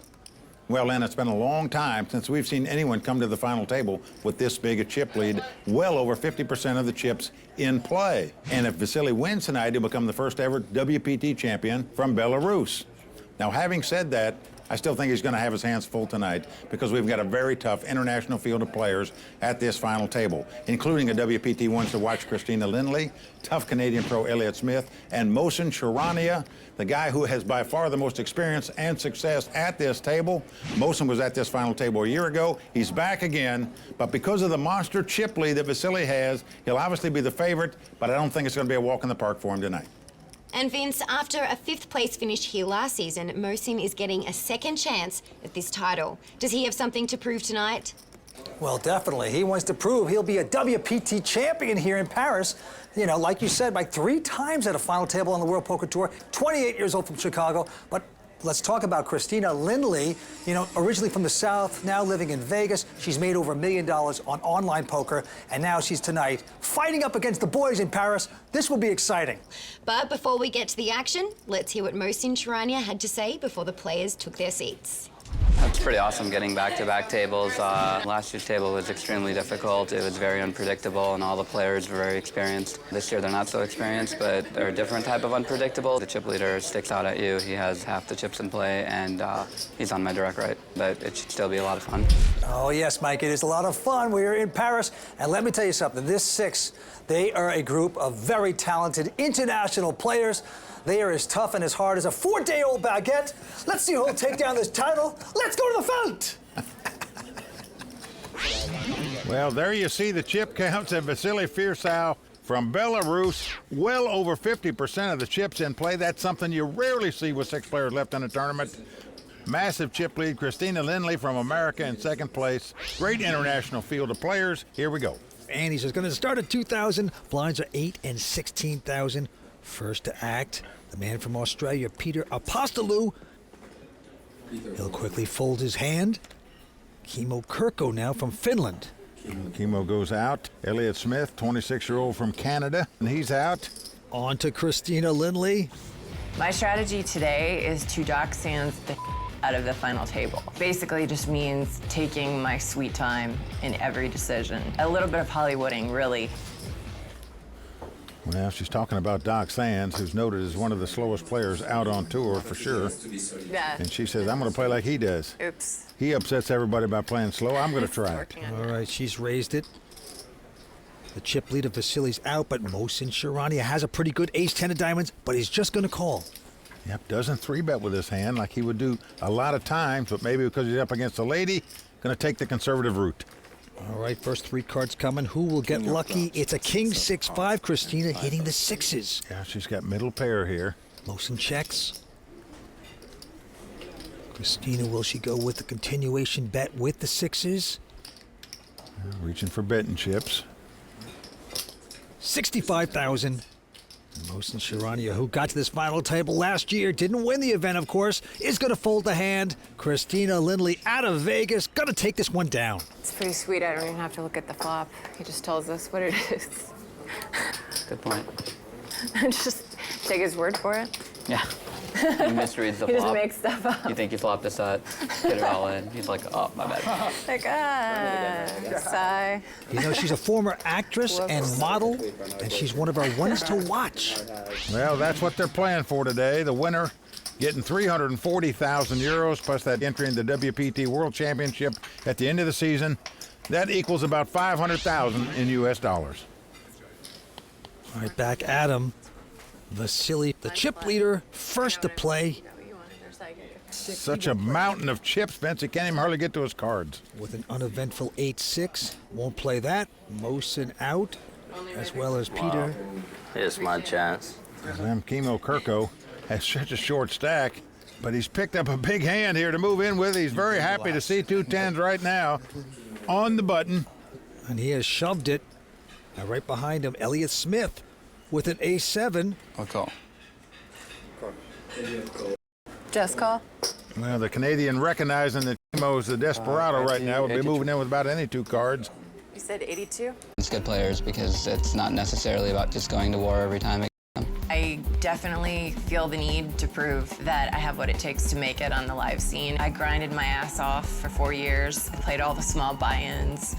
I studied with all the best pros. I feel like I've earned this, and I'm ready for it. My confidence level is not so high because low stack, but I'm gonna try to make something happen. If I became WPT champion, it would be dream of my life. Ну, на данный момент просто, когда ты находишься чип-лидером и у тебя половина всех фишек, очень тяжело с моральной точки зрения, то есть все тебя просто ждут победы. Топ-1.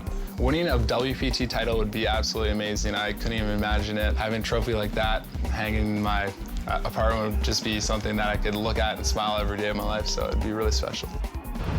We are back here on the World Poker Tour on the Champs-Élysées, where the antes are going up to 3,000, and the blinds are now 10 and 20,000, Mike. Well, there you see the chip counts of all the players. Vasily Forceout from Belarus, almost 3 million in chips, just a monstrous chip leader over all these other players.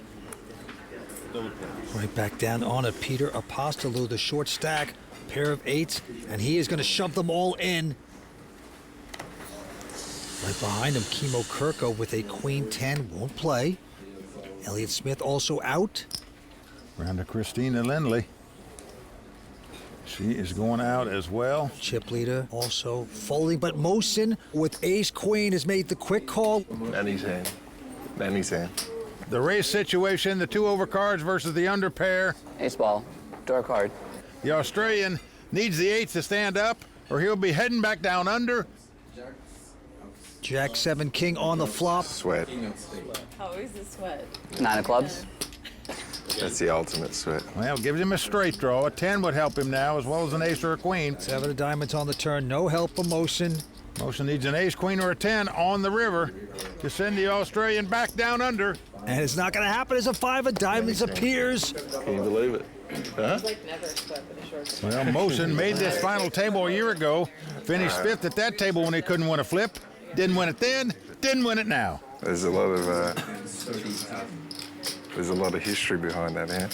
Oh, really? Yeah. In this tournament? History behind just in general. Has it screwed you a lot too? What's that? It's like screwed you over a lot, or Nah, it's done really well for you? It's been great for me. Nice. Yeah. It looked like it's a good hand for you. Now, Peter taking that pot. You know, he came here to Paris with his wife on holiday. Well, it is an amazing story. His wife booked the tickets here because her parents were here on holiday, so she thought they would join him for a couple days. He found out there was the Aviation Club de France, came over here, played a super satellite, won his seat for $1,000 to get in this tournament, and here he is at the final table, just doubling up right there. What a way to get away from the in-laws. Stay alive.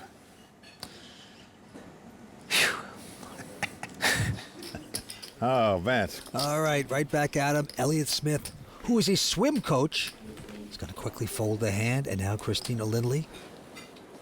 Only been playing poker for 4 years, but what a player.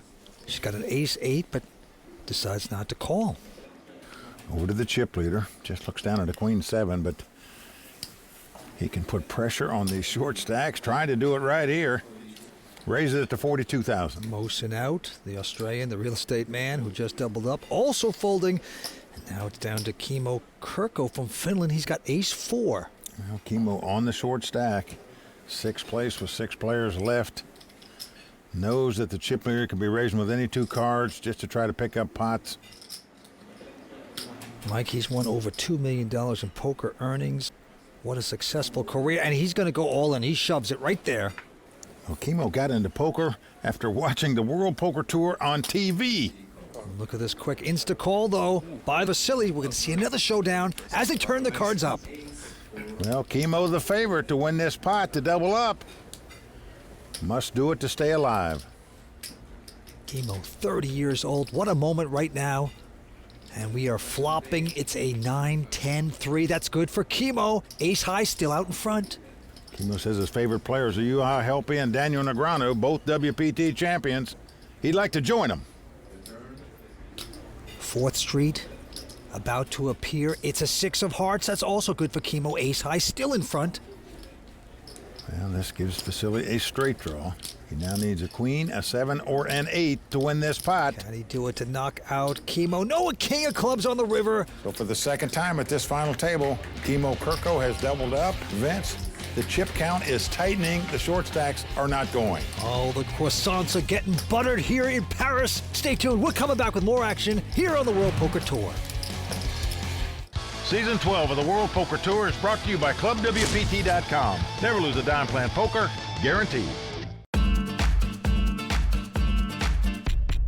Welcome back to Paris and the WPT. Now, Mike, we travel all over the world, the whole entire globe, and we go to some of the most interesting spots in the world, as you know. Well, we sure do, Vance. But sometimes all this traveling takes a toll on one's body. You know, don't you just like to stay at home and relax sometimes? Well, interesting that you should say that. You can actually play world-class poker right from the comfort of your own home at ClubWPT.com. You can just sit back, chill, watch some sports. You don't even have to take your robe off, Mike, if you don't want. So check it out today, ClubWPT.com. Never lose a dime playing poker, guaranteed. And now the chip leader, Vasily Forceout, $2.7 million in chips. Christina Lindley, $887. 6 players remain. Action on Christina.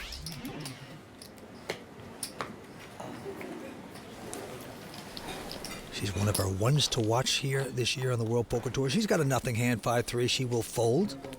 Over to the chip leader. Vasily looks at king nine of diamonds.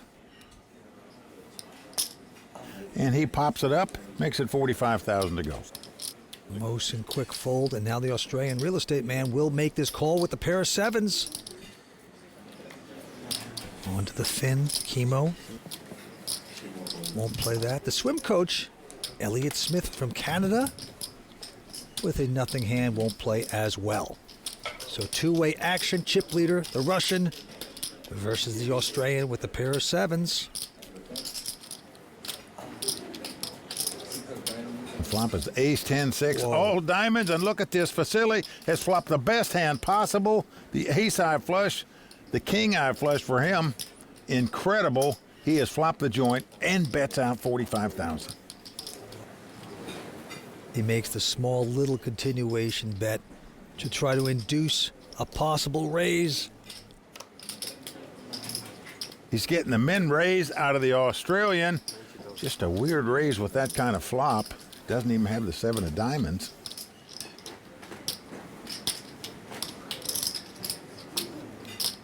All in. He goes all in. Figured if the guy raised it, he'll call the re-raise of all in. But as you can see, the Australian swims away, and Vasily grimaces there. Obviously not happy with that raise. And Vince, I think he should have just called there, checked on the turn, and hoped the Australian just shoots himself in the foot. Absolutely. He played it so nicely, and then it blew up before his very eyes with too aggressive of a move. That is a mistake. Very strange that he didn't raise before the flop with 2 sevens, then raise on that flop. But here we go again. Vasily this time picks up ace high. Why not raise it again? He does so. Yep, right behind him, Mosin. All in. This time he says all in with the ace queen. Not going to monkey around. Peter out. Chemo. Also out. Swim coach out. Over to Christina. She says, please let me pick a monster just one time. That's no monster. That's a mess. She goes out. And now Vasily. Well, it lays down the ace high without thinking about it. Just does not want to double up this guy, Mosin, who was at this final table a year ago. Certainly a phenomenal player. Oh, yeah, Mosin Sharania, his 11th WPT cash. Third final table. He is very impressive. And Vasily still way out in front with over 50% of the chips in play. Now Chemo sitting on the short stack at this table. I would rather take title than money, but of course money is great. They just keep dealing out these ace queens, and this time he makes it 42,000 to go. Elliott Smith out, Christina. Also out. Now Vasily has a real hand, though. He has picked up jacks. He is just staring over at Chemo. All in. And he's going to shove all in. Now, Mosin going out. The Australian also not going to play. Back on Chemo. He's got a pretty big hand for a guy that's on a short stack. Well, basically unfoldable here, I think. So you had like 460? I have 425. Well, what he's doing is counting everybody else's chips to seeing should he try to hang on here and move up in prize money. But Chemo himself said he doesn't even care about the money nearly as much as the title. That's what's important to him. He's going for it right here. Makes the call with the ace-queen. He's in a race. Must win it. He's doubled up twice so far on his all-in bets at this table. Will it happen a third time? If not, he's heading back to Finland. Oh, that's right. The fin is in, and we are flopping. It's a 6-5-7. No help for the fin. Vasily with his jack. Safe at this moment. Going to the turn, Mike. Well, a 10 on the turn, so we are down to the river. Chemo Kirko from Finland must catch an ace or a queen on the river to stay alive. He's made millions playing poker. A fine player, but right now he needs a river card to protect him. A king of spades, it's not going to happen for Kimo. He is out in 6th place. Well, Vince, he came to this final table on the extreme short stack, doubled up a couple times, but still lost the race there to be eliminated in 6th place. So Kimo Kirko going to take home 65,000 euros. Let's go see what he has to say. Yeah, I had so low stacks, so I had to push on fast. So I got 2 double ups, but then lost quite a big flip. Wow, that hurt. That's it. So, poof, we are down to 5 players at the Aviation Club de France. We're coming back with more action here on the World Poker Tour. This episode of the World Poker Tour is brought to you in part by DraftKings. If you like poker and sports, then you're going to love daily fantasy sports at DraftKings. Go to DraftKings.com, enter promo code WPT, and start playing today.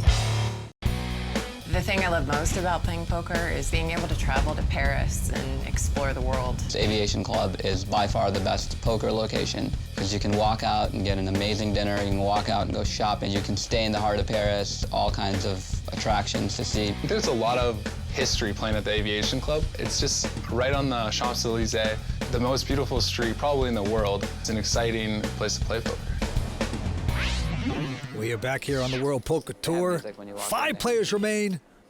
Vasily Forceout is the chip leader with 3.3 million in chips. Well, Vince, I agree with all those players that think the Aviation Club is the best location for a poker room in the world, smack dab in the middle of the Champs-Élysées.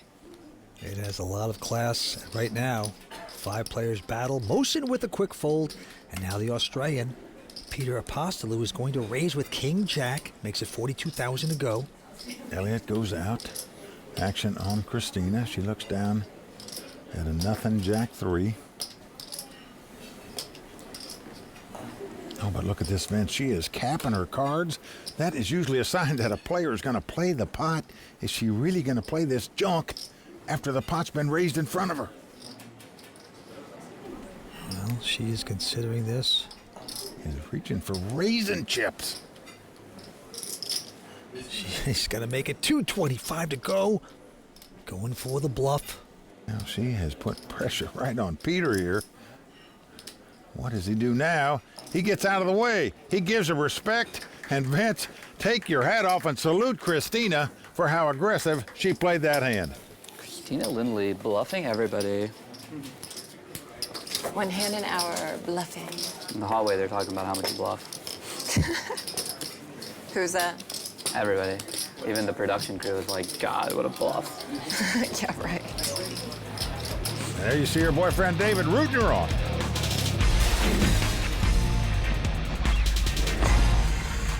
To be honest, I don't think I could date someone who didn't play poker just because the lifestyle is so unique and you're on the road all the time. It makes it way more fun traveling the world when you have somebody to do it with, competing at the highest level for tons of money. There's definitely a built-in mutual support. Dating a poker player, you just feel like you're loved and supported no matter what happens. David made the final table at Borgata, and I was reeling him, so it's fun to have him be reeling me for once. Well, pretty impressive that a boyfriend and girlfriend make back-to-back final tables out here on the World Poker Tour. Yeah, David Randall, quite a player in the audience tonight. Let's go back down to the felt here. The money pit in Paris. The quick fold by the man from Australia. And a Canadian out as well. Around to Christina. She's got a good feel for the table at this moment. I forget your fish stacks. What are they? 433 total. Well, she's going to raise on the button with the ace high. Yeah, makes it 40,000 to go. Vasily, our chip leader, out, but Mosen, he's got ace-10 of diamonds, and he's made the quick call. The second time we've seen him call with this hand. He doesn't three-better with it. Jack, 7. Oh, but he's flopped 6. a nut flush draw. He is going to check. Now, Christina has the best hand with 2 6s.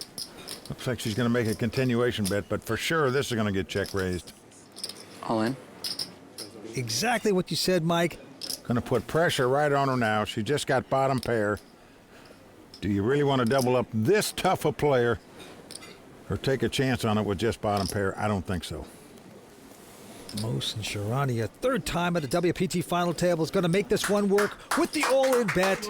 Yeah, Mohsen. There are two rounders in the audience. That's the great Jason Kuhn and Athanasios Polychronopoulos. And those guys are wearing those wigs because last night the WPT had a disco-themed players party. Obviously, those guys still partying. Do you beat a pair? Could beat a pair. Really? Got a pair.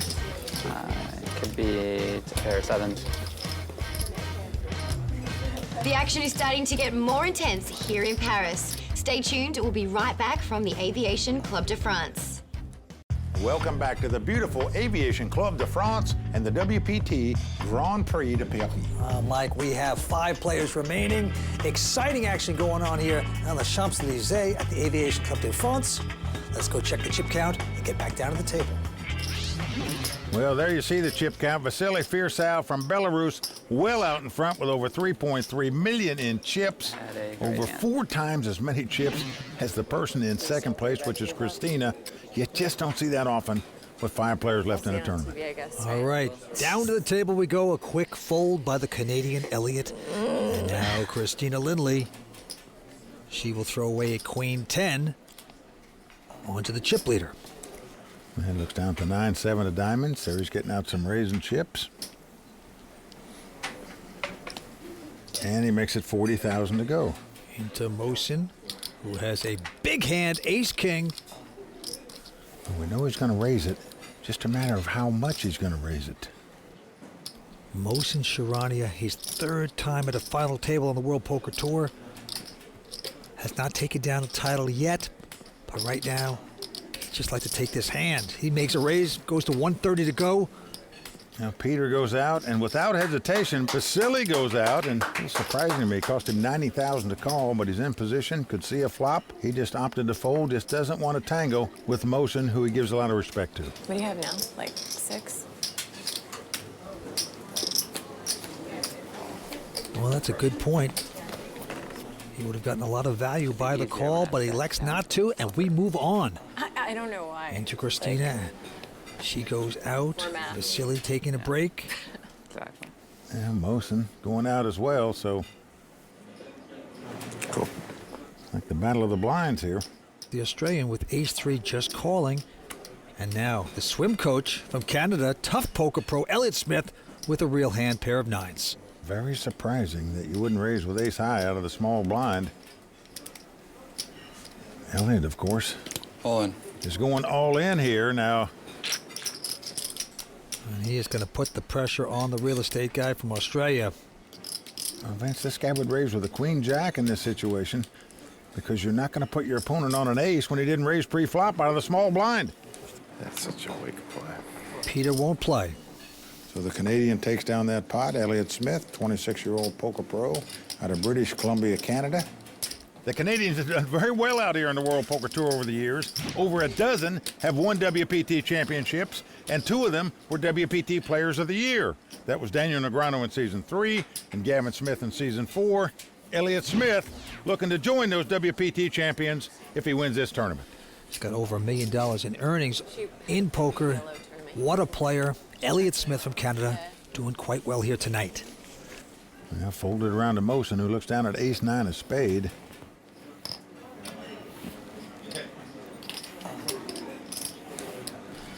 And Mohsen will raise with that hand, makes it 42,000. But the Australian right behind him with ace-jack. All in. Decides to push all in. Well, he's on the extreme short stack.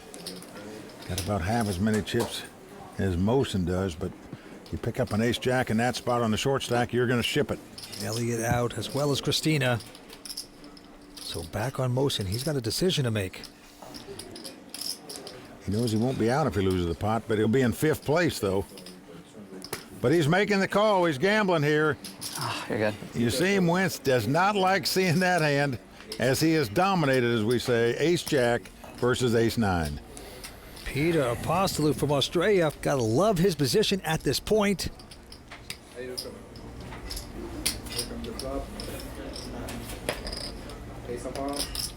And look at this flop. 2 aces already with a queen of hearts. Not a bad flop for Mohsen because he can get a split out of this pot if a king or a queen comes up. Queen ball? That's pretty good start though for a chop. Queen? 9. As the cards lie, the Australian in good shape right now. Very happy for people with 3 outs. 9 ball. Turn card, what will it be? It's a 7 of spades. 7? Peter's still out in front. So a king, queen, or 7 would get most in the split. A 9 would get him the W. 7, 9, king. Deuce. 8 for a misdeal. Down to the river, what will it be? It's an 8 of hearts. Ooh, that was close. Peter Apostolou doubling up yet again at this final table. The dream lives on for the amateur. We hung in there. From Australia. The man came here on a holiday with his wife to hang out with the in-laws, but better things have happened. Well, Vance, if Peter wins this tournament, one thing's for sure, the wife is going to be booking more holidays. I'm going to see what you pushed me with the hand before. It was a massive foul. With Peter Apostolou doubling up, we end our first hour of coverage from the Grand Prix de Paris. Mike and Vince, your thoughts on the play we've seen so far? Well, Lynn, no big surprises here at the final table so far. The guy that came in on the short stack went out in 6th place. The guy who came to the final table as the big chip leader, still the big chip leader.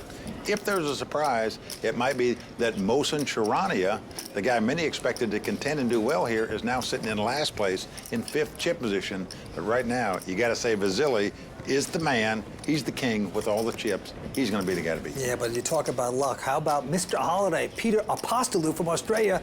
You know, things are going his way. He came here on a holiday, and a poker game broke out, and he's doing quite well. This is wide open.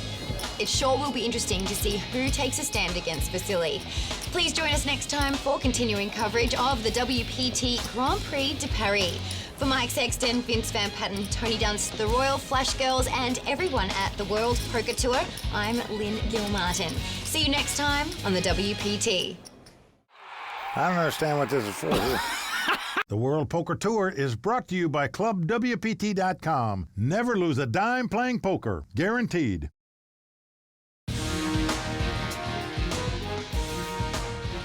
In the City of Lights, 5 players remain, but only one will shine as our battle to crown the next WPT champion wages on. Continuing coverage of the Season 12 Grand Prix de Paris happens tonight on the WPT.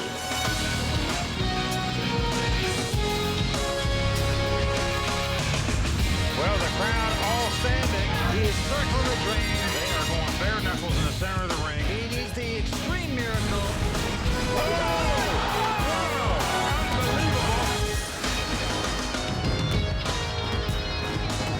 Good evening and welcome to the Aviation Club de France and the World Poker Tour. I'm Lynn Gilmartin. Held in one of the world's most beloved cities, the WPT Grand Prix de Paris is a favourite stop on the tour and one that is rich in history. Over the past 12 seasons, we have seen great victories at some of the most exciting final tables. I had the heart and the commitment to this game to win the spot. And tonight, we have a very talented international mix of players, all looking to become the next WPT champion. It's time to turn to WPT's very own Mike Sexton and Vince Van Patten to get us ready for tonight's action. So guys, with 5 players left, who should we be keeping a close eye on when play starts back up? Well, Lynn, you can't help it, but keep your eyes on the chip leader, Vasily Forceout from Belarus, because this guy's got 60% of the chips in play. It's an astronomical chip lead with 5 players left in a poker tournament, but we got a tough international field of players that are going up against him to try to take down this title, including WPT wins to watch Christina Lindley, as well as a tough Canadian pro, Elliott Smith, as well as Mohsen Charania, who finished 5th in this tournament last year. He's back again, but Vince, I can't help but think, the guy from Belarus, how are you going to overcome a chip lead like that? Well, let's talk about Mr. Holiday, though. Peter Apostolou from Australia, who came here because his wife said, honey, we're going to Paris for a little vacation for a holiday, and the poker game broke out. I mean, he is getting lucky. He's happy-go-lucky. Great things are happening right now for him in Paris. And I can't help but root for a fellow Aussie, so let's see if he can make a run. Cards are about to get back in the air, so let's get down to the felt.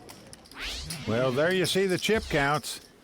Vasily Forceout from Belarus well out in front, over 60% of the chips. That is just unheard of in a 5-handed poker game. Right now, the antes are 3,000. Blinds are 10 and 20,000 here in Paris. Let's go to the felt. Christina Lindley. takes up ace-9 in first position. But she's not going to play it. Very interesting. Our chip leader also folding. And now it's on to the short stack. Mosen. 252. 252.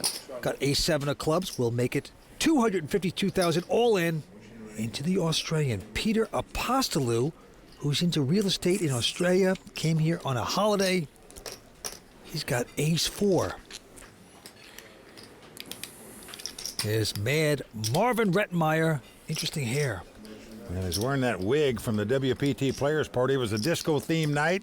Obviously, Mad Marvin and a few other players still partying from last night. Peter out, and now the swim coach, professional poker player Elliott Smith with a king-9. Can't take the pressure, so... At a club. Nice work by Mosen Sharania. The club. Well, he shows him the teaser card, the 7. Third time at the final table on a World Poker Tour event. Has not taken a title yet. He's only 28 years old, out of Chicago. But he is a feared poker player, Mike. He sure is. That's what they're playing for tonight. 340,000 euros, approximately $500,000 to the winner tonight. Right back at him here on the Champs-Élysées in Paris. On the chip leader. The Russian won't play this hand, and now Mosen with an ace-deucey. Can't call. Peter out as well. And the swim coach, Elliott Smith from Canada, looks at, well, an attractive little suited connector, 6-7 of hearts. I got to tell you, he looks more Australian than he does Canada to me, because swimming's their biggest sport down there. He's the swim coach. He's got the look. But the guy's from Canada. It happens. He's going to raise it. Try to knock Christina out of the big blind. Well, earlier at this final table, we saw Christina make a 3-bet with a Jack-3. That was a wowing bet. She took down that pot. Will she do it again? Nope, not this time. Opts to lay it down, give it up. Nicely done by Elliott Smith, the student out of Canada.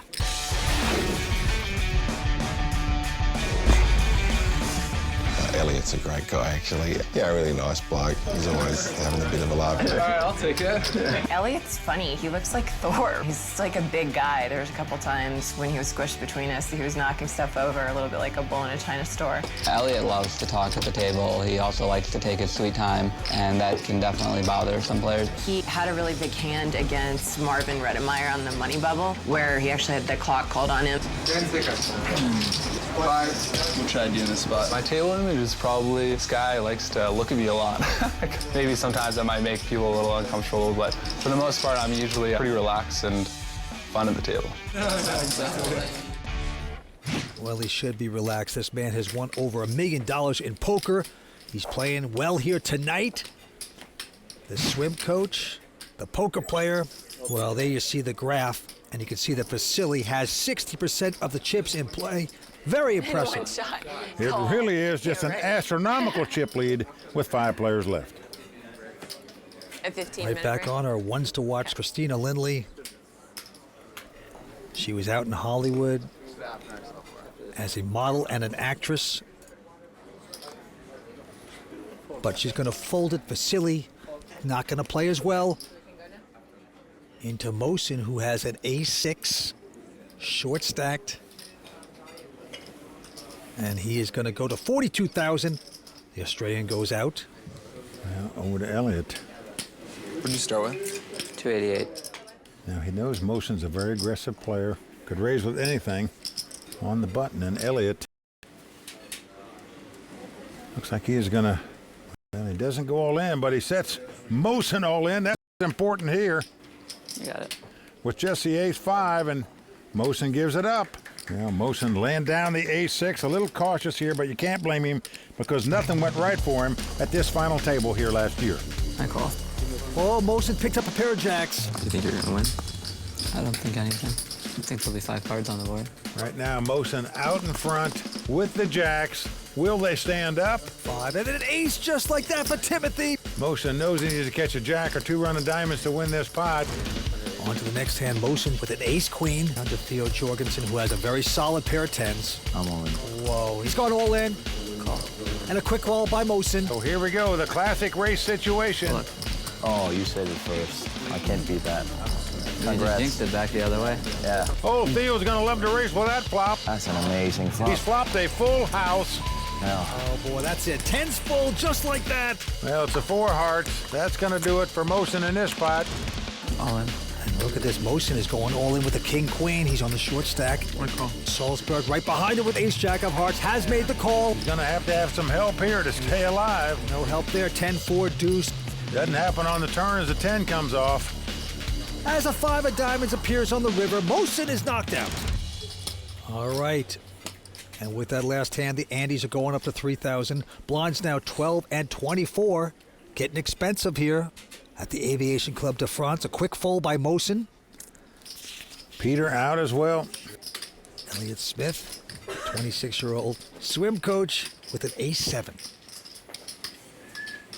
He was very conservative early on at this final table, getting pretty aggressive nowadays. Here he looks at the ace-7. He's going to raise it up. Makes it 50,000 to go. Christina out. All in. Vasily, but he says all in. I'll put you all in, Elliott. All in. Well, he doesn't speak much English, but he knows how to say all in and raise, that's for sure. This is big pressure. And Vasily sort of mumbling to himself. What do you think he's saying to himself? You can't hear him. Well, a good lay down there by Elliott. What do you sing when you're all in? The all-in song. I mean, I see you mouthing something. I'm just curious. What is it? Good card. You just mouth good cards? Yeah, best hand. Okay. You don't know the all-in song? You read me? No, when you're all in, you always sing. Like, you move your mouth like you're singing. I'm just curious what you're saying. I don't understand. He prays. Sorry. He prays. He just says good hand, I think. I don't know. I think it's Russian for good hand, right? No comment? No comment. I understand, no comment. Vasily's great. He's like the Russian bad guy in an Arnold Schwarzenegger movie. He's ruthless, puts a lot of pressure on the table. He likes to be the alpha male, which I do too, which is kind of funny because I'm a girl. If I get heads up with him, I think that'll be a really fun battle.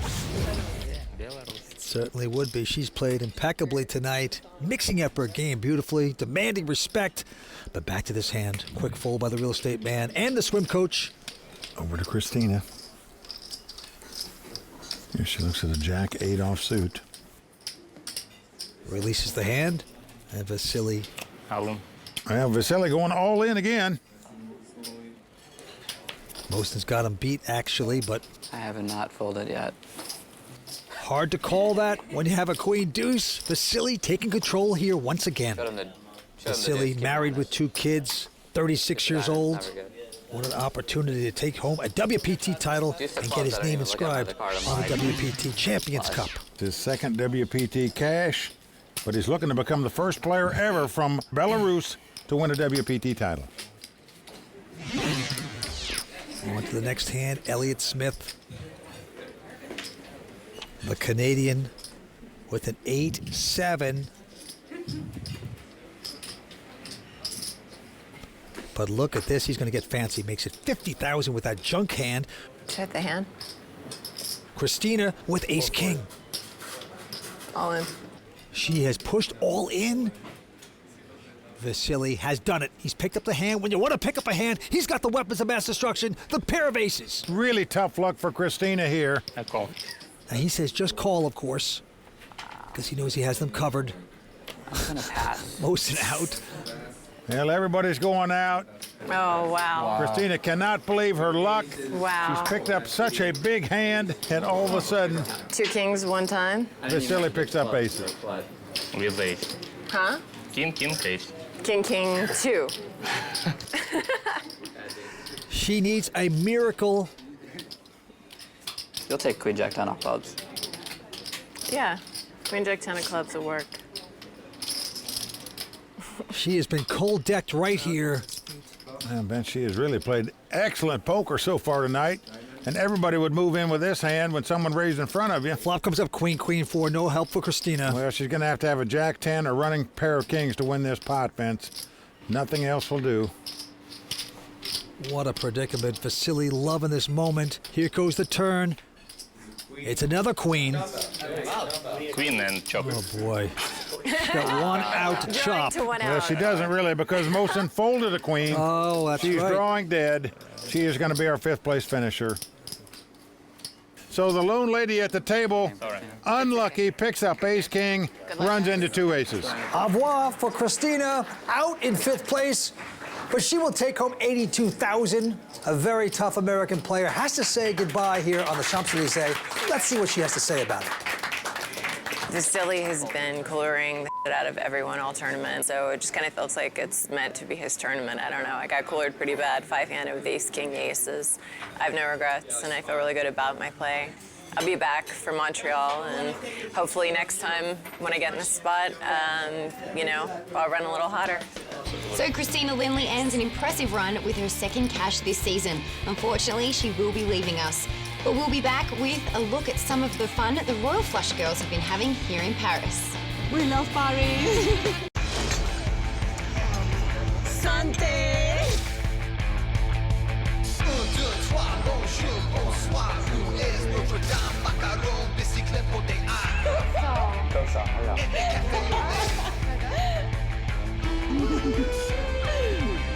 We love Paris.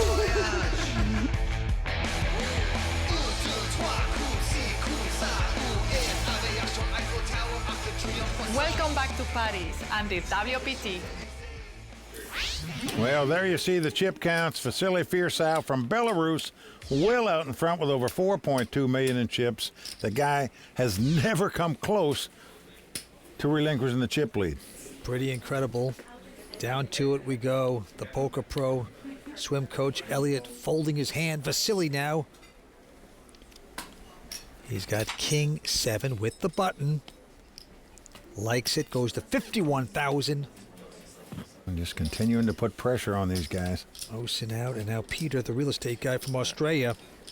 He's got ace 6 of spades, and he is going to just call. He is in 2nd chip position right now, even though it's a distant 2nd. Flop is a 5. King, deuce. Hits his kings. Peter checks. Oh, I like this check by Vasily. I like if an ace doesn't come up, that is. Queen of clubs on the turn. Doesn't help Peter, and now Vasily trying to play sneaky. Finally has to make a bet, and it's going to work. Doesn't really hook his man, though. I think Peter played that pot because he's sitting in 2nd chip position ahead of the other 2 guys. Just doesn't want to give away chips on a marginal hand here with this chip count as it is. Right now it's on Mosen, the short stack. 204,000. So Mosen going all in here. Peter and Elliott out. And Vasily has the jack 6, even though he's got the monster chip lead. He's in the big blind. Well, even he can't call that with that hand. Let's go.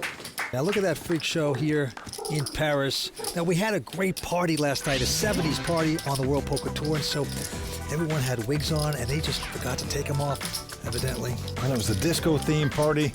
These guys are still discoing at Vince. They're still partying. It was a lot of fun, but now 4 players left. Elliott now with a quick fold. Vasily also out. Mosen. 222,000. And he is putting it in. Yeah, cool. But a quick call with a pair of 6s by Peter. Mosen happy to see the 2 6s where he's in a race. About as good as they could be expected when the guy made a snap call like that. I gotta eventually win a flip at these final tables. He says, I'm due to win a flip.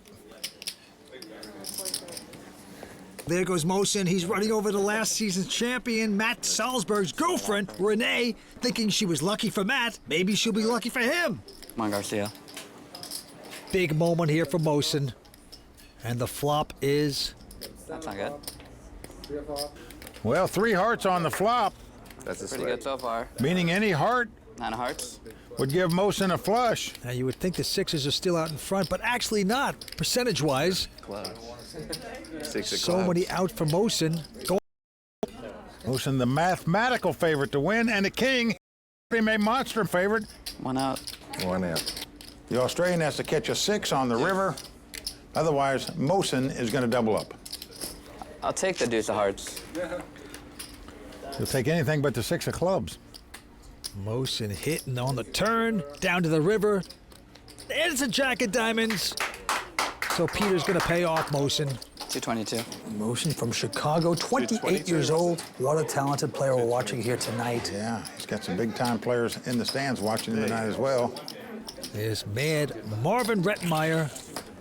And I'm not going to go for the name again, but he's another good pro with the crazy wigs on. Jason Kuhn. Well, that's Jason Kuhn. Finished 13th in this tournament. Mad Marvin Rettenmaier finished 10th. Those guys could have been at this final table, but didn't quite make it. All right back on it. Vasily this time. Oh, wow, he's picked up the real hand. Pair of jacks. He's picked up a lot of real hands. He's going to make it 51,000. Hoping to hook someone in here. Mosin folding. Now Peter also going to fold. On to the swim coach, Elliott. All in. And he is going to push all in with his ace high. Takes. Nice hand. The snap call by Vasily. Wow. Wow. I really thought I was. That's too bad. Well, everybody says wow, because every time they look up, seems like Vasily has a big hand. Solidly favored to knock out the Canadian. 5 cards to come. Here we go with the first 3. Deuce. Oh, another jack. 3 of a kind, just like that, and an 8 of clubs. Well, this pot's over. Yeah. There's no 2 cards that the Canadian can catch to win this pot, Vince, and you don't see that very often at all. Yeah. When you can catch 2 runners and you still can't win. Queen of spades on the turn. Just doesn't matter. Another queen. So the Canadian, the former swim coach, Elliott Smith, does the duck dive out of here in Paris in 4th place. Going to take home 109,000 euros. Let's go see what he has to say. Feels pretty good to make a final table. I mean, you can't be happy with the last hand. I ran into something big and was drawing dead on the flop, but, you know, that's poker. Vasily does have an overwhelmingly big chip advantage, so Mo and Peter are both great guys, so, like, you know, yeah, it'd be, like, something amazing if one of those 2 guys ran it back and won, so it'd be really something else. We're down to 3 players, and it's time to take a quick break. Stick around to see if Elliott Smith's hunch is right and if Peter or Mosin can make a dent in our monster chip leader Vasily's stack. This episode of the World Poker Tour is brought to you in part by DraftKings. If you like poker and sports, then you're going to love daily fantasy sports at DraftKings. Go to DraftKings.com, enter promo code WPT, and start playing today.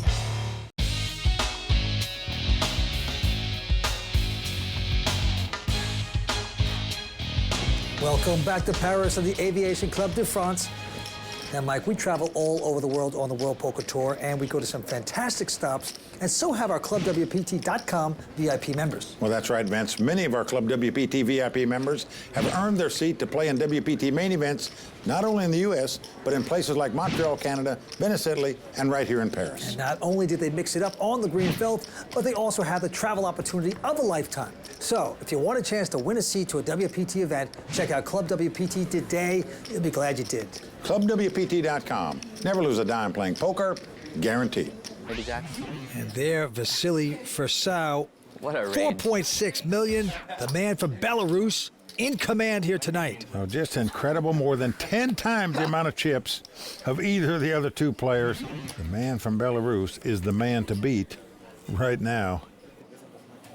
Mosin with the quick fold. Now Peter has picked up a pair of 6s. He just got burned with them against Mosin. Oh, but that's not going to stop him from raising. He's at 60,000 to go and going to pick up the pot. Yes, you know where Belarus is? Yes, it's in Russia, my friend. Well, it used to be part of Russia. Now it's its own country. Oh, don't go get technical on me, Mr. Smarty Alec. All right, let's go down to the next hand. Mosin, this time with Jack 10. Makes it 50,000. And Peter? 150. 150. Wow, with ace deuce opening up his game, makes it 150. Vasily out. How much behind? Got about the same amount, right?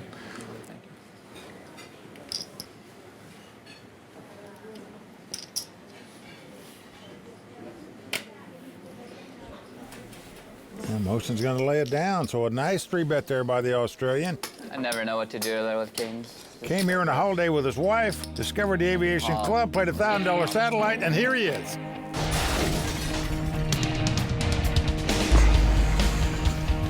name's Peter Apostolou. I'm from Sydney, Australia. I don't know what I'm doing in Paris, to tell you the truth. My wife and I were on our way to America, and her parents were here on holiday, and she decided to stop in at Paris, and here I am. I mean, I've had the time of my life. I've met some amazing people. It's been a great ride, and every day is just getting better and better.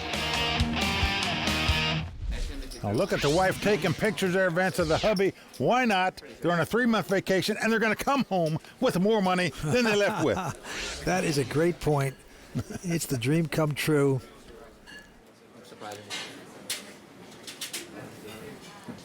Well, it's on Vasily. He's moving all in here for $400,000.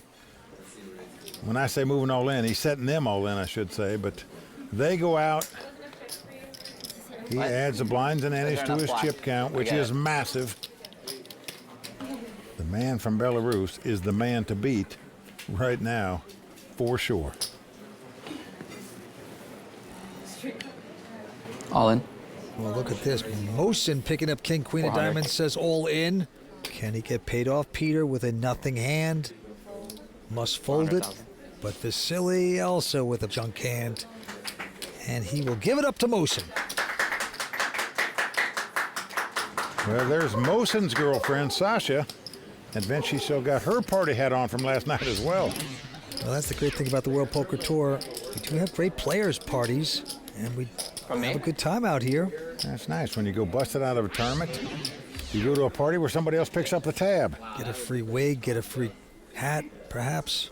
I'm surprised any of these people even know what the disco era was, Vince. They're so young. I'm all in. Look at this. The Australian has gone all in with his ace, queen of diamonds.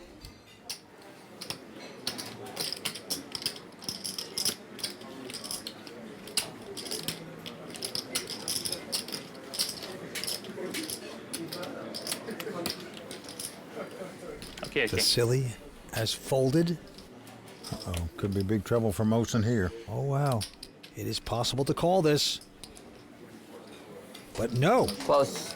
What a laydown. That is good feel, folks, I can tell you, to get away from that hand in a three-handed poker game.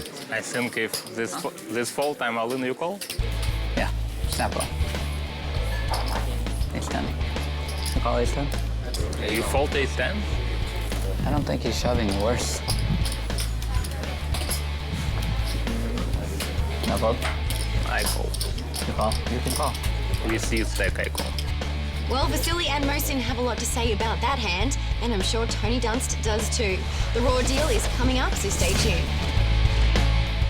We are back at the Aviation Club de France in the heart of Paris. Before the break, Mosin and Vasily were deep in discussion, and standing by in the control room is Tony Dunst to chime in this edition of the Raw Deal.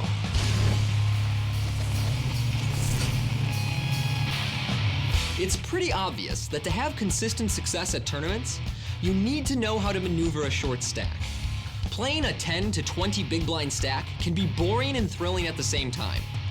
Boring because you have very few options available to you, but thrilling because you're always just one raise away from all in. But if most of our decisions on a short stack revolve around going all in, then where are edges created against opponents? Let's break it down. Mosin Charania is one of the regulars I played against for years in online tournaments. Short stack play is an aspect of poker that Mosin is very comfortable with. He walks the tightrope of shoving often when he's short, but finding room to min-raise and fold when his stack is just a little deeper. We saw Mosin move all in pre-flop between 10 and 16 bigs. 252, 220, 2,400. With three hands that aren't asking to be called. Ace 7, King 9, and even King Queen suited, which seems surprising until you remember that for all its sex appeal, King Queen suited is still an underdog if the money goes in against Ace Rag. Conversely, Mosin also found spots to min-raise, fold, and stay alive. He even ends up folding the best hand when he min-raises and folds Ace 6 against Elliott Smith. You got it. But it's likely that against Elliott's range, and with the real money consequences of busting out next, the fold is correct. And while Mosin can sense when to gas and when to break, his opponents aren't all as comfortable on a short stack. Australian Peter Apostolou saw his stack dwindle from 5-handed to 3. and now he's in the same situation as Mosin. But notice that when Peter finds ace-queen on the button with 20 bigs, I'm all in. he moves all in and allows 2 strong hands in the blinds to fold without giving him action. Close. I would have liked his shove under 15 bigs, but when he's that deep, he wants to encourage action as much as possible with his strongest hands. You fold ace-10? I don't think he's shoving worse. It's important to remember that you can win the hand and lose value at the same time. Professionals like Mosin are always conscious of how to push small edges with their hands, even if that means taking the higher variance route. Situations like these inspire plenty of debate among professionals, who sometimes forget that the guy they played the hand against is still sitting across the table from them. Well, some excellent points about short stack play by Tony Dunst right there. And right now, Vasily Forceout is the chip leader. Can he close on these other 2 guys? What did you say you folded? I had ace-10. You had ace-10? Any good? You know it's going to be on TV, right? Action on Vasily. Well, they're still talking about that hand. And look at this. He's going to lay down queen 10 with the button. Take a breather. That Mosin folded the ace-10. Neither one of those other guys can believe it. Cool. Mosin just calling with 10-7. And with an ace high, Peter not going to raise. Kind of surprising. I would have just moved all in with the ace high there when the guy limps in, but see what happens. Flop is a 3-5 king, so 5s for Peter. Mosin checking. And Peter's going to check behind him. Going to the turn. 9 comes off, but it's 3 hearts. Neither player has a heart. They both check again. Down to the river we go. And now the board pairs kings. Now, Mosin feels the only way he can win this pot is to bet at it, but unfortunately for him, it's not going to work. 31,000. 10 high. Quick call by the Australian. 5. Peter shows him the 2 5s. They're going to win the pot with it. That's nicely done by the Australian. The holiday just keeps getting better and better, man. Real estate guy. There's his lovely wife. Yeah, wife Emma toasting the old man right now. Hey, we're all working. Blinds at 12 and 12,000. Action on Mosin. What a play. Never champion yet on the WPT, but he's going to quickly fold his hand into Peter with an ace-4. We'll make the raise. 60,000.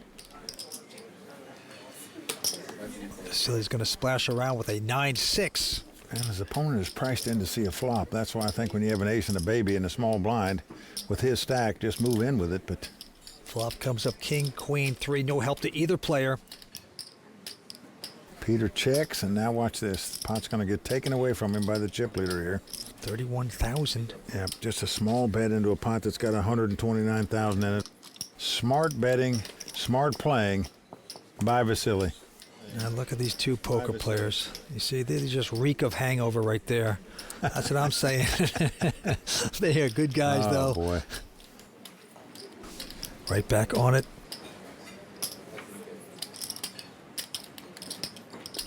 The Aussie this time in first position with the buttons, going to fold it. And now Vasily. Raise. He says raise, and he throws the 1 million plaque in the pot. Call. He set him all in, but Mosin quickly called him with the ace-jack and has him dominated. Ace-jack versus king-jack. Great opportunity for Mosin to double up here. Yep, 2 quality hands in a 3-handed poker game. And we're going to see 5 cards for the possibility of Mosin saying goodnight. But he's in front at this point. Ace of spades in the ball. It's a 4, a 5, and a jack. Hitting the jack, both players. Yeah, both players have top pair, but as you can see, Mosin has him out-kicked. Oh, the beautiful kicker. Going to the turn. It's another 4, pairing the board. Well, if a 4 jack comes off, they would split this pot. One more fun. See, I like that. Vasily's not greedy. He's happy to split the pot. Most guys would call for a king, not Vasily. Can he hit his king? No, it's an 8 of spades. Mosin having to sweat it, but taking down that one once again. So a much-needed double up for Mosin Charania right there. His hopes of winning a WPT title here in Paris still alive. 3 players left. Stay with us. We'll be right back with more exciting action from Paris right after this.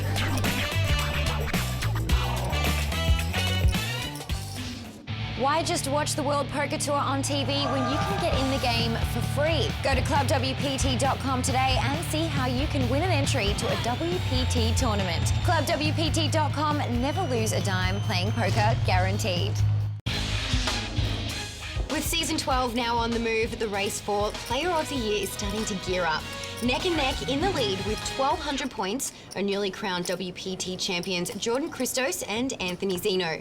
Dan Heimiller continues to keep in stride, trailing by only 50 points after a second place finish at the Legends of Poker, followed by another deep run at the Borgata Poker Open.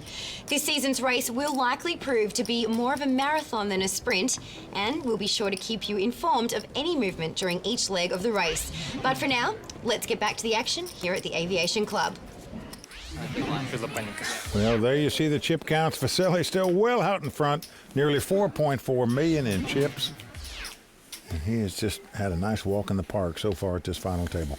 Okay, chip leader Vasily will quickly fold this hand. Now Mosen with a 9-7 offsuit. We'll try to take this one down with a raise, makes it 50,000. But Peter, the Aussie, is going to call with a 10-9. So 10-9 versus 9-7. And we are flopping. It's a king, ace, 3. No help to either player. No one hitting. And Mosen. No, he was the pre-flop raiser. Going to make the continuation bet here. Yeah, with a pretty scary board. He bets 48,000. Peter, of course, hitting none of that. But he's going to raise here with no hand and no draw, just a play you don't expect out of an amateur player. Wow, it makes it 126 to go, and it is going to work. What a play by the Australian amateur right there. And his wife Emma smiles, but she has no idea how good a play that was. A little thievery by the Aussie. And that is shocking. Winner's going to take home about 480,000 approximately in U.S. cash, a ton of euros, and get his name put on the WPT Champions Cup. What an honor. And Mosen has been to the final table 3 times, never taken the title. He'd love to take this tonight, but he's got a lot of work in front of him. He quickly folds, and now Peter will raise this with a king 5, makes it 65,000. And Vasily making the call in position with the Jack 9. Just hoping to catch something. Flop is a 3, 7, and a 6. Well, Peter's flopped a gut shot straight draw. Vasily's flopped nothing. And Peter, the real estate man from Australia, will bet this. 65,000 on the continuation bet. Oh, and look at this. Vance, it's the float call. He's got no hand, no draw, but Vasily has made the call here with just a jack high. And now a 5 comes off, gives Peter 2 5s, but it's a scare card in that there's a possible straight on the board. And it goes check, check. Shock, Vasily didn't bet that. And the river card is a 4. That's a straight for both players. Well, both players have a 7 high straight. But look at this. Peter quickly checks it. Well, Vasily, just assuming he doesn't have an 8, going to put pressure on him. Yeah, that's 300,000. Shrewd move. Well, there you see the agony by Peter. It's a nice bet by Vasily. You know, he's catching cards, but he's making some great plays along the way, this being one of them. He made the float call on the flop with no hand and no draw, and now you see him just muscling his opponent out on the river here when they would have split the pot. Just well done by the man from Belarus. Nice play. Just can't stand the pressure, but a nice bet by Vasily there. Earn that pot, as we say. Nice play. Well, Peter Apostolou shaking his head. He's the real estate guy, and he looks like he just lost the house. Well, Vance, he just got outplayed. Vasily running away with this thing right now. В принципе, по такой же стратегии, пока я не увижу, что люди начали этому сопротивляться, я буду действовать как бы сейчас. То есть пока будет получаться поддавливать небольшими как бы ставками, и я буду именно так играть. Когда будет видно, если люди переключились, то будем смотреть по ситуации. You're watching season 12 of the WPT. Stay tuned, we'll be right back. My name is Nicolas Fraioli. I'm the tournament director of the Aviation Club de France, and we always welcome the WPT in Paris.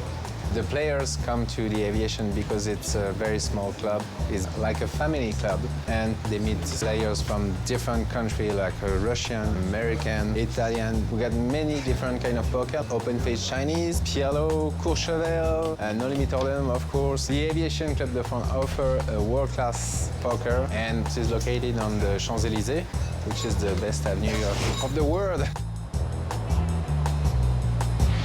Well, Vance, the Aviation Club de France, just a phenomenal poker venue right smack dab in the middle of the most famous street, perhaps in the world, the Champs-Élysées. Oh, it's fantastic. It's just gorgeous and different. It has that James Bond ambience about it, you know? It does, yeah. And players just love it here. Check out the Aviation Club de France when you get to Paris. So right there, the man from Belarus, Vasily Forceout, 4.5 million. He is controlling this final table, but he wants to stomp out these two other guys. Can he do it down the stretch? Yeah, it's an Australian, an American, and a man from Belarus fighting it out for this title. Nobody from Belarus has ever won a WPT title, but Vasily in great shape to do just that. Come on in. An action on Peter now with King 6 of diamonds. He says all in. Got Vasily to fold and Mosin, so... Well, Mosin throws away the ace-3 suited. Worked well for the real estate guy. So he will take that pot as the Royal Flush girls talk about their hair and such. They are fantastic. Vasily picks up a monster hand, ace-king suited on the button. Yep, he makes it 55,000 to go. Mosin folds. And now it's on Peter. Oh, man. I'm all in. He's got the queens, and he's going to push all in with it. Well, the snap call by Vasily. This the classic race in poker, folks. The ace-king versus the two queens. The queens mathematically out front, a favorite to win the pot slightly. As you can see, 53% favorite. But his tournament life is on the line. Can Vasily outdraw him? We shall see. 5 cards to come. Everyone on their feet. Queens versus ace-king. It's a 5. It's another 5. And another 5. 3 5s on the flop. If a fourth 5 came out there, Vasily would win, of course, with the ace-kicker, but he is looking for an ace or a king. No problem so far for the Australian Peter. Now, Peter just trying to hold his breath here to see if he can double up. Here we go with the turn card. And it's fine. It's a 7 of hearts. Good for Peter. 1 card to go for Peter to double up. He can't even look. Yep. Will the vacation continue for Peter? Can't wait to see that. He's smiling. They're not going to look. King on the river. How good is the man from Belarus running? Tough luck for the Australian. Peter Apostolou is going to be out in 3rd place. Wow. But he's going to take home 148,000 euros. Mr. Holiday has to say goodbye. Let's go see what he has to say. No, mate, it was a blast. It was, it was like a dream come true. Obviously a little disappointing in the end, but you really have to take it all into stride, and it's just been an amazing adventure for me. Well, it's going to be hard to run over the chip leader, but Mosin's he's a tough competitor. Like, he just doesn't let go. So if he wins a couple of flips, he'll be hard to beat, but he's got to win those flips. Valiant effort by my fellow Aussie Peter Apostolou, who was out in 3rd place, thus concluding our 2nd hour of coverage at the Grand Prix de Paris. So, Mike and Vince, tell us your thoughts as we near the final stretch.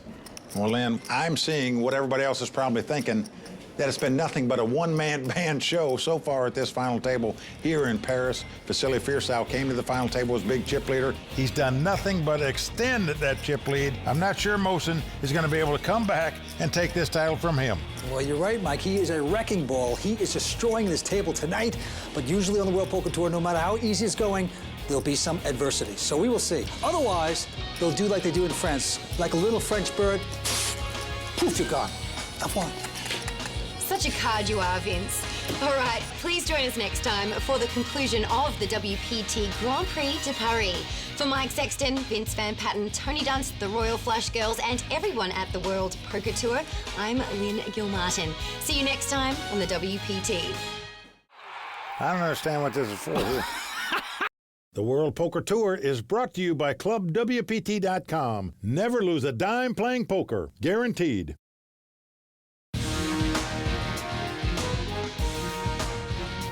Tonight, only 2 players remain on the journey to becoming a World Poker Tour champion. The conclusion of the Grand Prix de Paris final table is happening now, tonight on the WPT.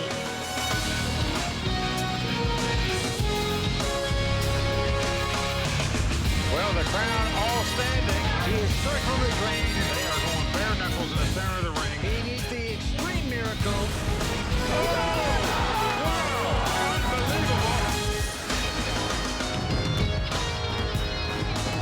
Good evening, everyone. I'm Lynn Gilmartin. Welcome to the World Poker Tour and the Aviation Club de France.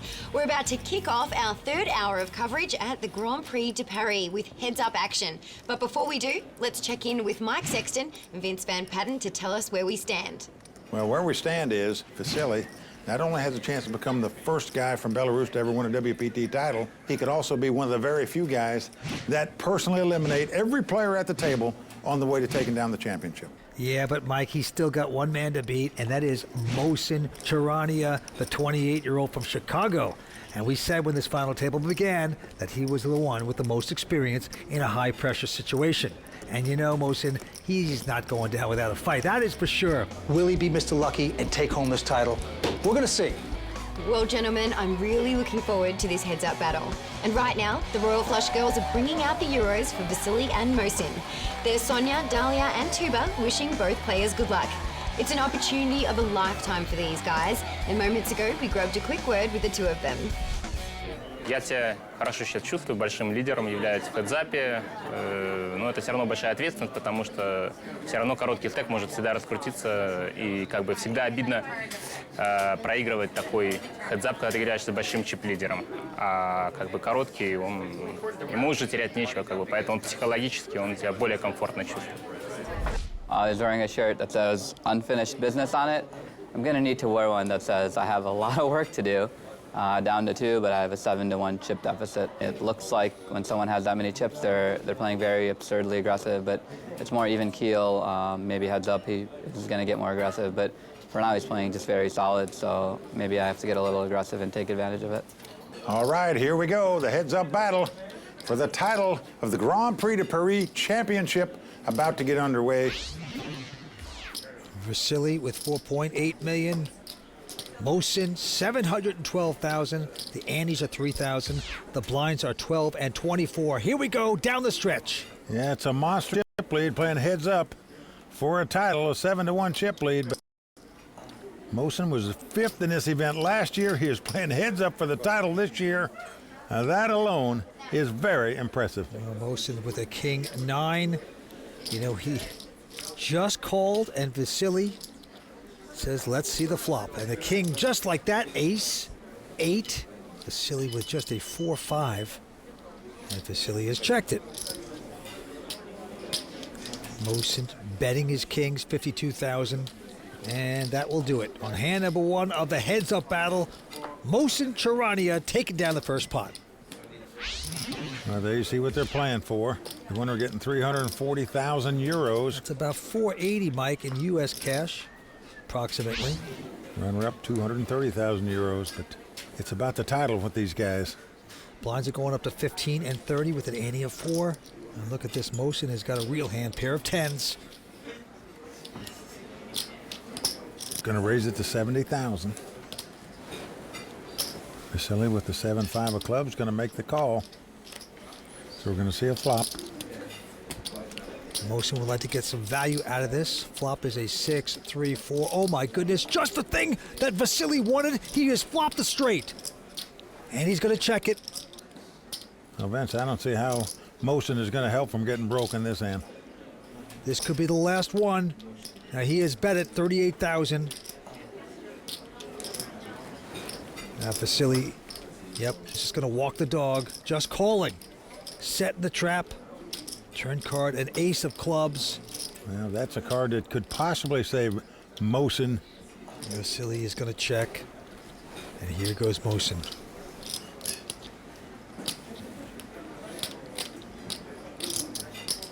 He's betting 63,000 with the tens.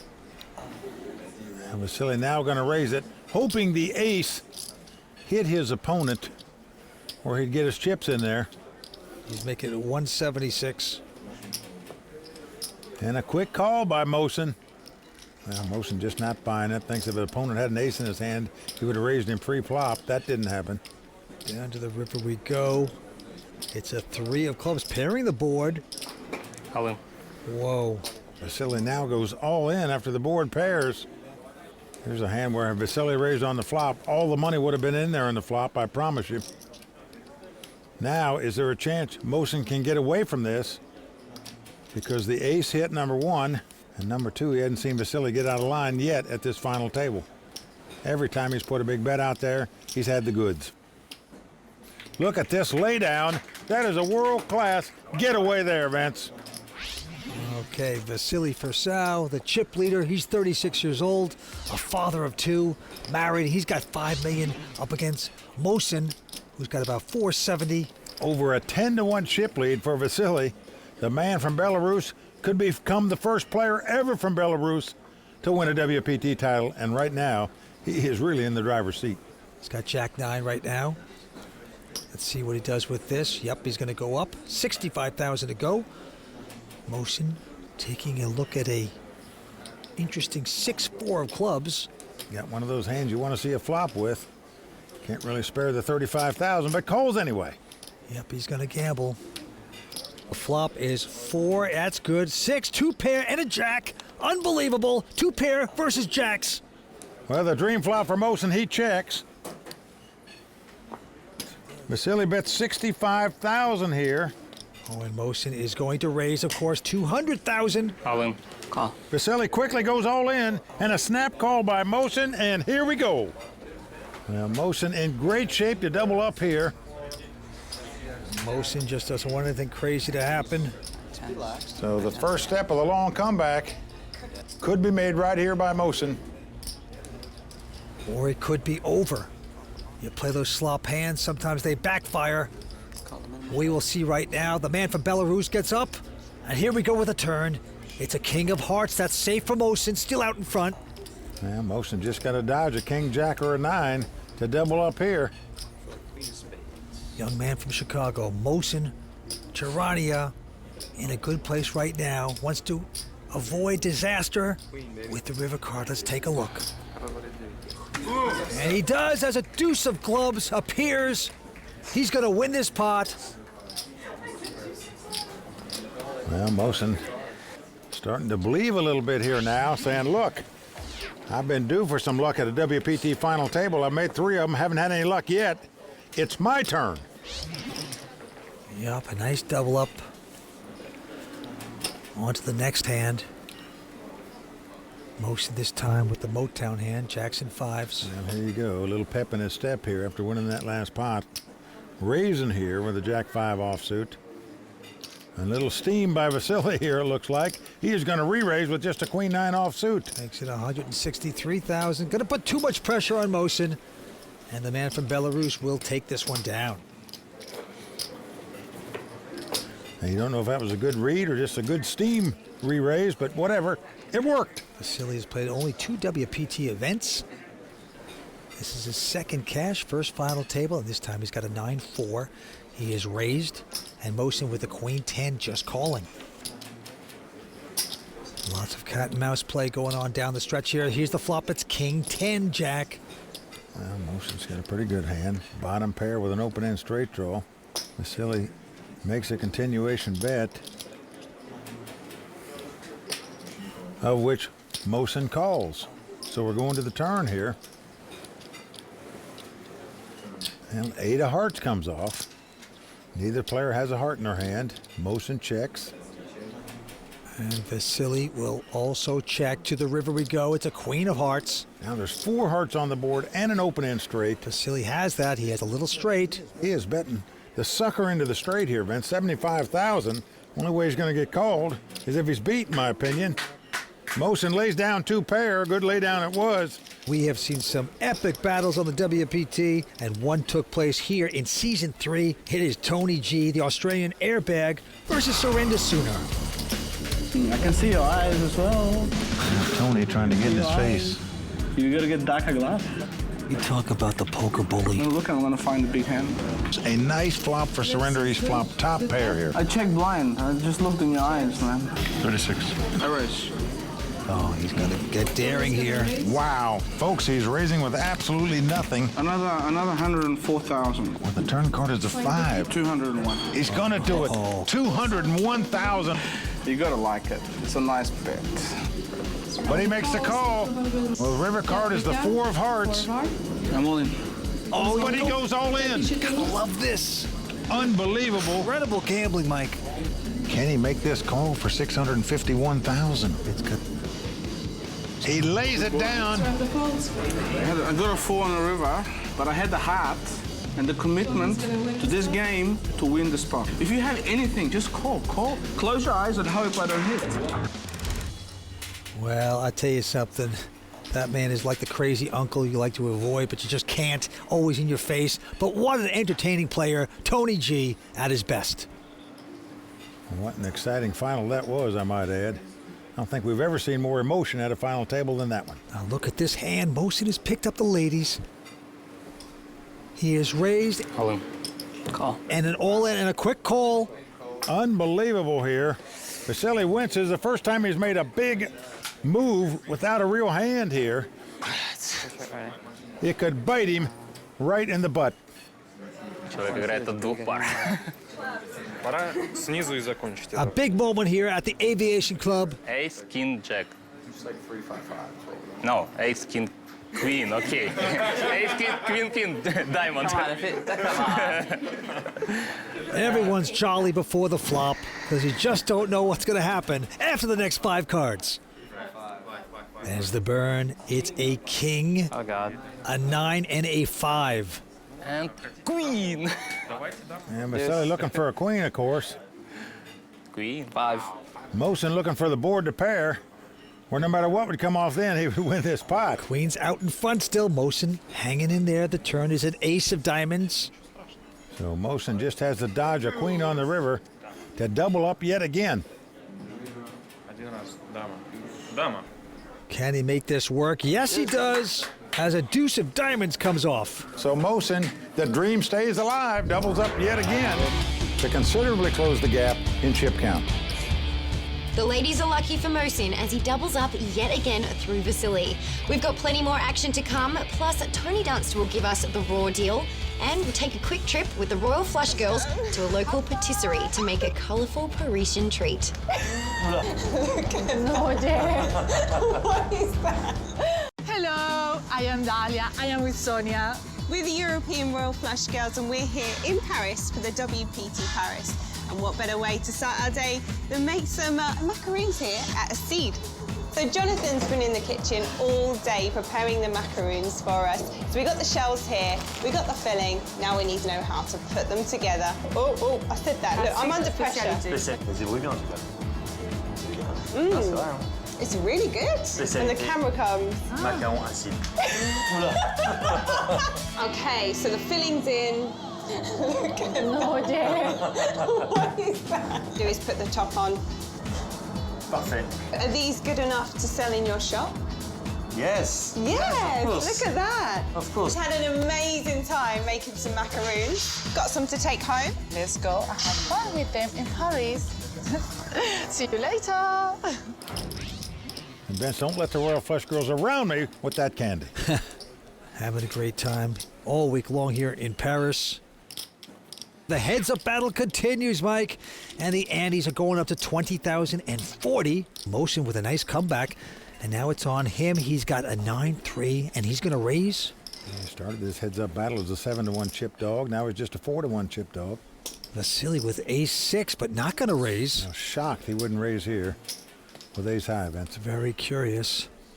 We're going to the flop. It's a deuce, 4, and a 6. 6 for Vasily, top pair. Nothing hitting for Mosen. And it goes check, check. Mosen with a gut shot straight draw. Now an ace comes off, so the top 2 pair now for Vasily. He checks again. Now just a wise check.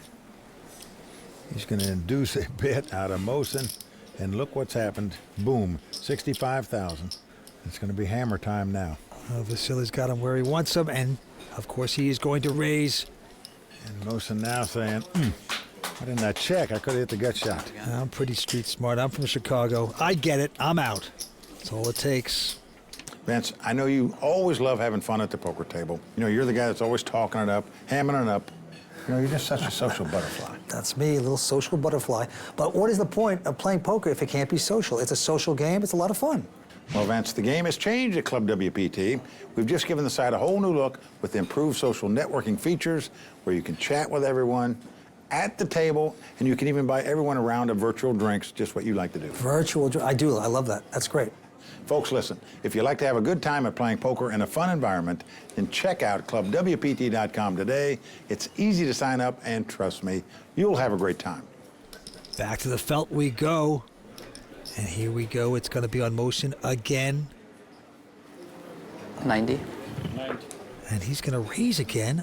Relentless with an 8-3 of diamonds. Makes it 90,000 to go. Vasily. Call. Must call with a little suited connector. I just can't shake this guy right now. So 8-3 versus 5-4. And the flop will be a 10, a 5, and another 10. So nice flop for Vasily. He's out in front now with 2 pair. And he has checked it. And Mosen's going to bet 65,000. And Vasily's going to make this call. Snap call. Going to the turn. Oh, just another 5. Little full house for Vasily, that's all. Vasily going to check again. Mosen's going to check again. He's getting the picture.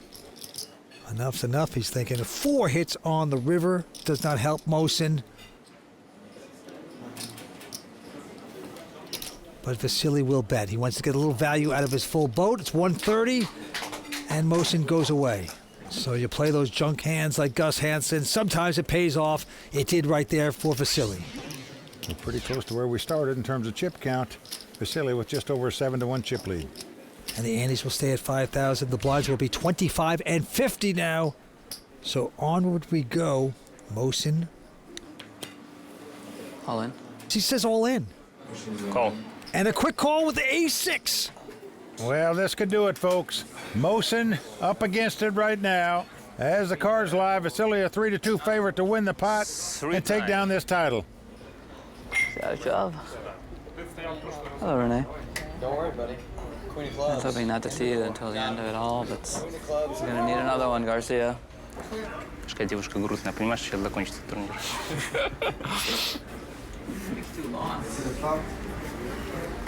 Well, there you see Vasily's comrades, Igor, Oleg, and Vadim. All from Mississippi. Ace right in the door. A 3 and a 10, so a beautiful flop for Vasily. 7, diamond. 7 of diamond. Mosen has to catch 2 runners to win this pot. 2 running cards to make a straight, 2 runners to make a flush, 2 running fours, 2 running queens, but he needs a lot of help. He just wants a sweat right now, Vance. Just give him 1 card he can hope for. A deuce, there it was, he got it. He can now win if a 5 comes off. Nothing else will do for him. Only a 5. The man from Belarus, 1 card away from a major championship. Sweet king.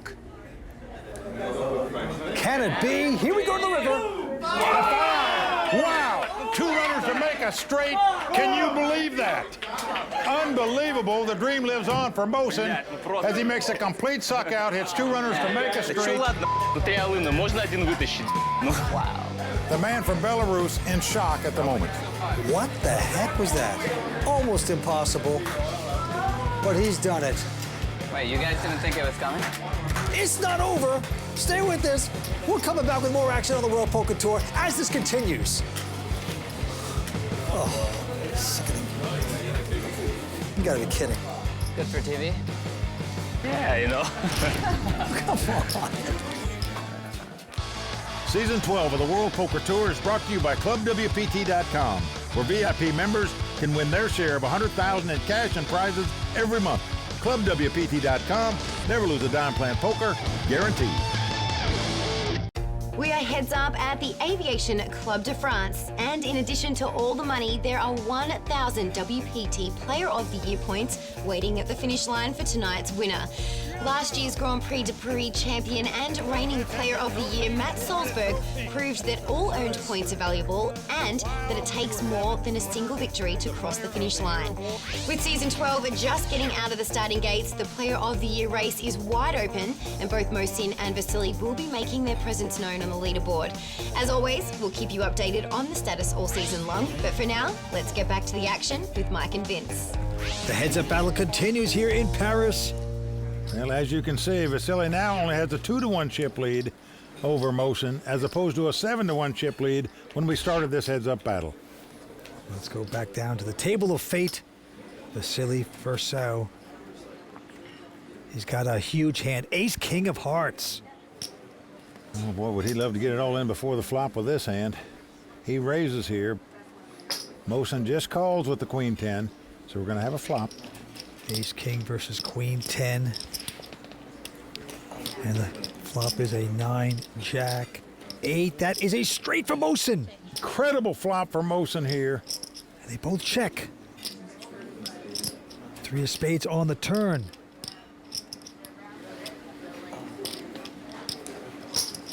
And Mohsin's coming out with a bet, 85,000. Well, Vasily thinks he's going to bet anything here after he checked the flop, so he's going to call him with ace high, thinking it might be best hand. Obviously, he's drawing dead here. Mohsin's getting some value. River card pairs the board with a jack. Mohsin recognizes this guy called him on the turn. Good chance he'll call him on the river if he bets. 235,000. And a quick call. Queen 10. Mohsin quickly turns up the straight, and the man from Minsk stretches his neck. Wow, you flopped that? I misread you that bad? Well, things are starting to shape up for Mohsin.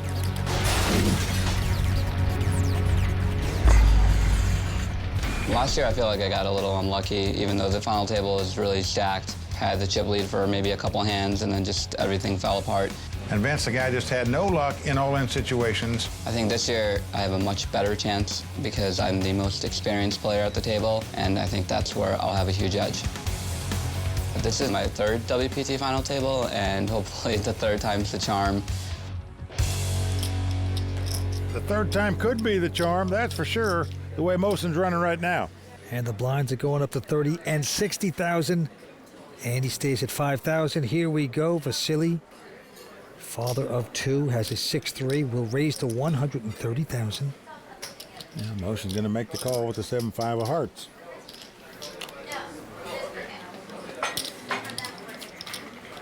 Flop is a 3, 4, and a 9, so 3's there for Vasily. Yep, he's out in front with the 3s. As you can see, Mohsin with the gut shot straight draw. Yeah, he makes a continuation bet, 95,000. Vasily's going to quickly call. So we're going to the turn here. And a 5 comes off. Mohsin now has the best hand. He's going to check.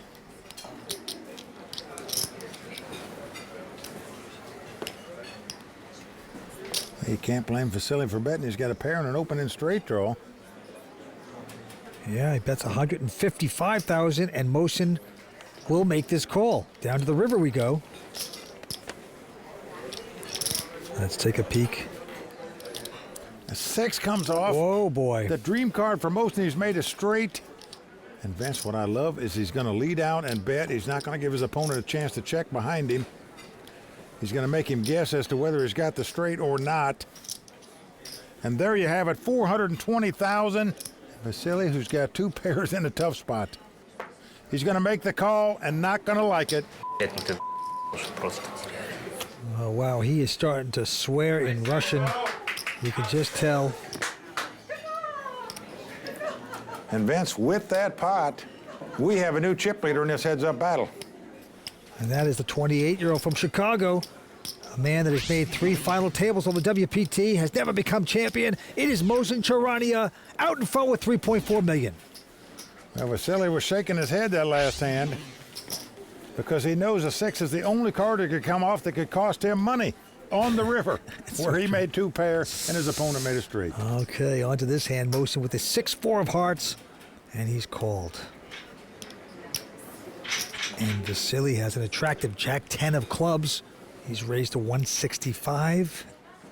Mohsen's going to stick around. Anything can happen on the flop. Well, there you see the Eiffel Tower of chips by Mohsen. Flop is a 7-6-7. Mohsen with 6s. And Vasily, catching none of that, is going to bet. Nevertheless, 110. Yeah, Mohsen's got another tower of chips on the side there, but Paris, as you know, you can only have 6-story buildings. Mohsen calls. Turn card is a big king of spades. Helps neither player. And Vasily. Well, Vince, he's got his nose open a little bit now. No doubt about that. He bet with nothing on the flop, got called, and here he goes. Firing huge on the turn here. Yes, 220,000 with zip and pip, and it's going to work. Well, Mohsen lays down the best hand, Vance, but he's got the chip lead after battling so hard. Just doesn't want to jeopardize it with a marginal hand like that. Just gives up the pot, keeps the chip lead.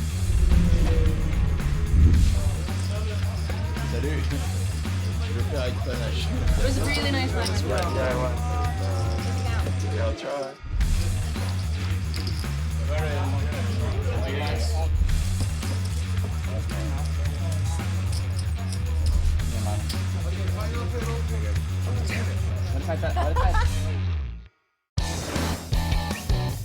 Welcome back to the World Poker Tour. We're on the Champs-Élysées in Paris. Heads-up action continues. A complete turnaround. Just devastating for our man from Belarus. Looking at the WPT stack tracker, Vasily Forceout started this final table as the big chip leader and continued to build upon it by eliminating all 4 of the missing players from this table. But now you see the tides have turned. Mohsen has been waiting in the wings, just staying alive. And once heads up began, with a lot of skill and a little luck, he found a way to overcome a 7-1 chip deficit. And now he is the chip leader with nearly 60% of the chips in play. Let's get back down to the table where the action is on Mohsen. Well, what a turnaround we've seen in this heads-up battle. Mohsen on the button here with the 7-4. He's going to raise it. Makes it 130,000 to go. And a quick call by Vasily with a 10-9. And the flop is an ace-5 and a 10. Vasily has hit his 10s. He checks the 10s, and here comes the continuation bet by Mohsen. 95,000. And a quick call by Vasily.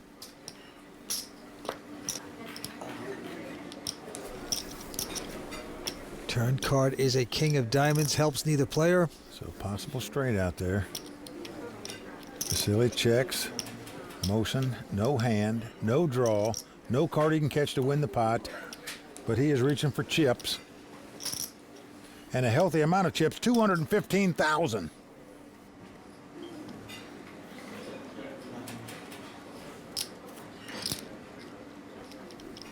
But look at this, Vince. 2 overcards and a possible straight out there, yet he is called 215,000 on 3rd pair. Like he knows it's good. Pretty incredible. We're going down at the last card. And a 7, so Mohsen hits 7s right there. Well, Vasily checks again, and look at this. Vince, it's just like Mohsen knows the guy's got 2 10s, or might have hit a pair of kings on the turn, but thinking maybe a big bet will get him off of that hand. He is going to make a big bet, a half a million. And Vasily throws the hand away. Vince, he fired 3 shells at that pot. He bet on the flop, the turn in the river, without the best hand, bluffing all the way. Mohsen, very experienced, 3rd time at a WPT final table. He's also made 3 World Series of Poker final tables, never took home a bracelet. Well, Vince, he won the EPT Grand Final in Monte Carlo for $1.8 million. That's the biggest event on the European Tour. And obviously, he would like to win a WPT title here tonight. So, Mike, now there is a quick break in the action here in Paris. And you know the WPT has been busy since our last televised stop at the Borgata Poker Open with both regional and national events around the globe. Well, that's right, Vance. The WPT held a regional tournament at the Atlantis Casino Resort Spa in Reno, Nevada, where WPT champion and Reno local Steve Brecker took down the title and the $58,000 first place prize to go with it. There's also been a number of WPT national events as well. We have one at the Casino de Marrakech in Morocco, Casino Barcelona in Spain, Casino Campione in Italy, and at the first WPT National UK Tournament at the Aspers Westfield in London, England. Fund manager John Von Trey won over £20,000. Oh, it's great to see so many people winning on the World Poker Tour.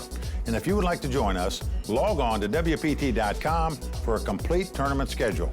But for now, let's get back to the action here at the Aviation Club de France.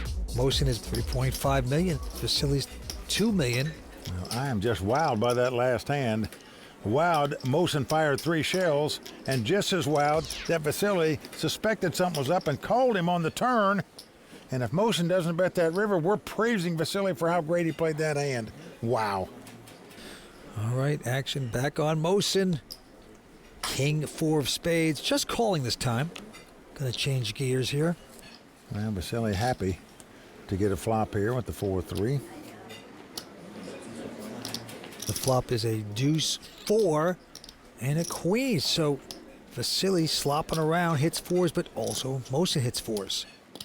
Checks right behind him there. Now a 7 comes off, so 3 clubs out there, but Vasily's got to think the 2 4s are the best hand after his opponent checked on the flop.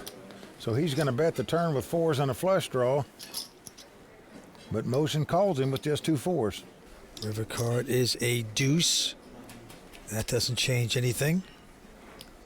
Well, Vasily's making what he thinks is a value bet here.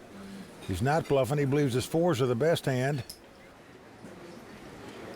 He's about to get a rude awakening, though, because Mohsen's going to call him. He proudly turns up the 2 4s, but they're no good, as he's outkicked. He can't believe it, Vance. No. The way things have turned around this heads-up battle. Right now, Vasily just marching with 2 left feet. Stay tuned. We'll be right back to hear what Tony Dunst has to say in the Raw Deal.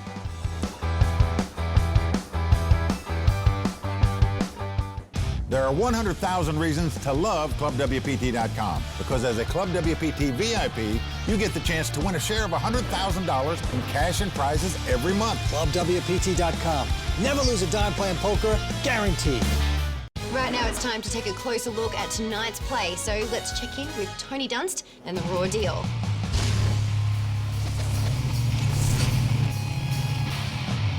Most of the time we're running a bluff in poker. We're really running a semi-bluff, which is bluffing when we still have outs to make the best hand. Of course, on the river, we're just bluffing or betting for value. And when we're bluffing, there's no more chances at making the best hand. It's smart to have outs when you seize the opportunity to bluff, but are there still situations where we should fire into pots despite having 0 equity in the hand? As in none? 0? Like the dealer could burn and turn another 9 cards and you still wouldn't have outs? Let's just break it down. Through the course of this final table, both Vasily Forceout and Mohsen Charania have shown themselves to be capable players. Now they find themselves heads up, and for the first time at the final table, Vasily is without the chip lead.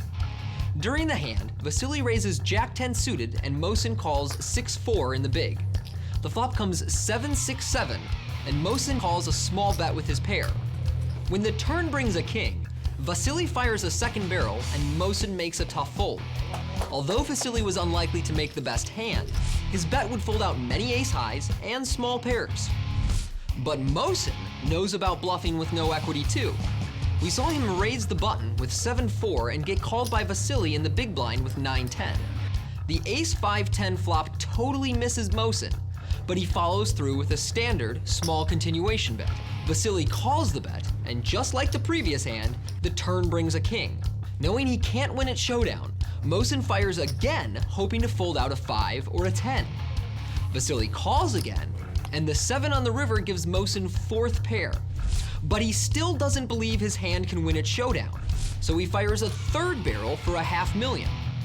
I think this bet is designed to make Vasily fold a 10, a king, and an ace if he's really feeling like a hero. Fortunately for Mosin, his opponent had the weakest of those holdings and quickly gives up the hand. Don't misunderstand me here. I don't want to promote the idea that you should just be firing away mindlessly without the slightest concern about having outs. Generally, playing good poker means investing chips when you have plenty of equity in the hand. But there are still situations where betting without a chance of winning is clearly the best play. All right, great points by Tony Dunst. And now, Mosin Charania, so close to becoming the champion, getting his name inscribed on the WPT Champions Cup. Well, right now he's got a 2-1 chip lead over his opponent. Action's going to be on Vasily, but look at this, Vince. Mosin is raising out of turn in the big blind here. Oops. Does it stay? That is shocking. A rookie mistake here happening before our very eyes. It's been determined that the money has to stay in. Vasily, hearing that, says, nit, nit, nit, I'm going to raise this. What's the rule if the action changes? Mosin calling the tournament director over. Action changed before. Yeah, money stays. But the action changed before it's on me. Well, now he's questioning the ruling here. That's the rule we use. That's not a rule anywhere else besides here. And the ruling, as you can hear, is going to be that the money has to stay in the pot by Mosin. That's stupid. Well, he's disgruntled, that's for sure. And Mosin is going to fold the hand in frustration. And the man from Belarus will take this one down. Well, it looks like he's put his sword in the sand here, Vance, and said, I can't take it anymore. No. Sometimes it goes like that. Boom. You just can't Get take it over anymore. Mosin came back from a chip stack far, far, far. It's impossible to come back in. Well, I'm saying it right now. It's impossible for Vasily to win this. You can't win after these type of suckouts. You just cannot. You're not supposed to win. It is over. I'm sorry. It may just be bumps in the road along the way to the title. Come on. Craters talking about, boom. It's a wrap, my opinion. And I say it's not over yet. Okay. Find out who is going to take the title when we return to the Grand Prix de Paris right here on the World Poker Tour. This episode of the World Poker Tour is brought to you in part by DraftKings.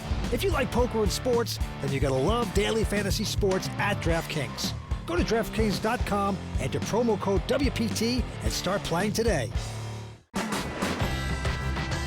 Welcome back to Paris and the World Poker Tour. We have a great heads-up battle taking place, so let's get down to the felt with Mike and Vince for the call of the game. All right, the heads-up battle continues, and the kid from Chicago, Mosin Charania, he's saying this is my kind of town because he's now the chip leader with $3.6 million in chips. And at one point in this heads-up battle, he was over a 10-1 chip dog. Now he's a 2-1 chip favorite. He's got the button. Blinds at 30 and 60,000. Mosin on a nice rush right now, and he's going to pop this to 130 to go. And Vasily has the 10-9, and looks like he's going to make the call. There was no adversity for so long for Vasily, and now he's got it all. And the flop comes up a 3-3-5, no help to either player, and Vasily will check it.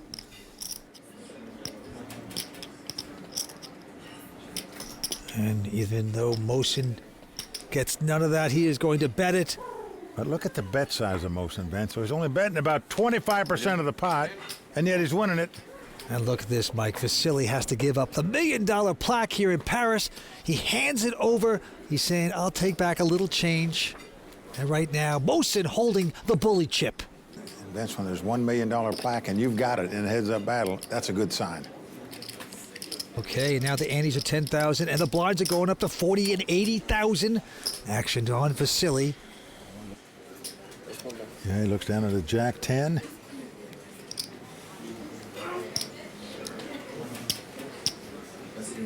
He's going to raise it, makes it 165,000 to go. Yeah, and Mosin is going to quickly fold.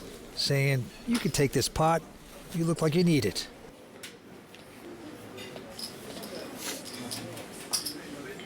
Action on Mosin. He's got a real hand this time. He's got the pair of tens. Gonna raise it to 165,000. Vasily with a big hand as well. Call. All in and called. This is the showdown they both been looking for. The two overcards versus the underpair. Mosin know if the 10 stand up, he'll be a WPT champion. If not, he'll have to claw his way from behind once again. Now Vasily's got to be saying, you know, I've been so unlucky in this heads-up battle. Surely one time I can get some luck on my side and win a race. Mosin Sharania at one time at the final table was on the short stack with less than 200,000. Hit his hole turned around. He's got a title right before his very eyes. Here's the flop. It's a 7-3-7. No help for Vasily. Great flop so far for Mosin. He's still out in front with the two tens. Only has to dodge an ace or a queen now. Oh boy, he cannot even bear to watch. Closing his eyes as the turns come. It's an 8 of clubs. That's good for Mosin. Now we are down to the river. Let's go, baby. Да, Вадим, ты определись, туза или даму? Vasily must catch an ace or a queen to stay alive. Oh, Mosin one card away from getting his name on the WPT Champions Cup and all the money that goes with it. Let's go to the river in Paris. It's a deuce of clubs. Mosin is our champion. One of the biggest comebacks in the history of the tour. Mosin Sharania from Chicago is the champion of the Grand Prix de Paris. Oh, man, the crowd is going crazy here. All the friends embracing. Mosin has done it. Well, Vance, let's say a word about Vasily Forceout right there. The guy took a heartbreak loss when it came runner-runner, but what a tournament that Vasily played. Just very unlucky not to win it. Я доволен своей игрой. В принципе, практически как бы считаю, что сыграл на очень хорошем уровне. Просто не повезло где-то в постфлопе, где-то в алынах префлоп. То есть я ни одного алына префлоп вообще на все фишки я не выиграл. То есть как бы, ну, естественно, зная, где упадешь, можно было бы что-то поменять, но именно конкретно вот игрой своей доволен. Congratulations to the champion of the Grand Prix de Paris, Mosin Sharania. Mosin, did you think destiny was on your side when you hit runner-runner straight? From there, the match completely turned around. Yeah, when I hit runner straight, a little bit of destiny was probably on my side. And then when I flopped a flush every hand, it helped a lot too. Well, in addition to your 340,000 euros, you also get your name inscribed on the WPT Champions Cup and entry into the WPT World Championship at the end of the season. And I know how thrilled you are to have your first WPT title. Congratulations. Thank you very much. Okay, Lynn, back to you. What a remarkable comeback by Mosin Sharania, our Season 12 WPT Grand Prix de Paris champion. For Mike Sexton, Vince Van Patten, Tony Dunst, the Royal Flush Girls, and everyone at the World Poker Tour, I'm Lynn Gilmartin. See you next time on the WPT. I don't understand what this is for. The World Poker Tour is brought to you by ClubWPT.com. Never lose a dime playing poker. Guaranteed. In the City of Angels, the deck is stacked with 6 queens of poker. Ladies' Night is back tonight on the WPT.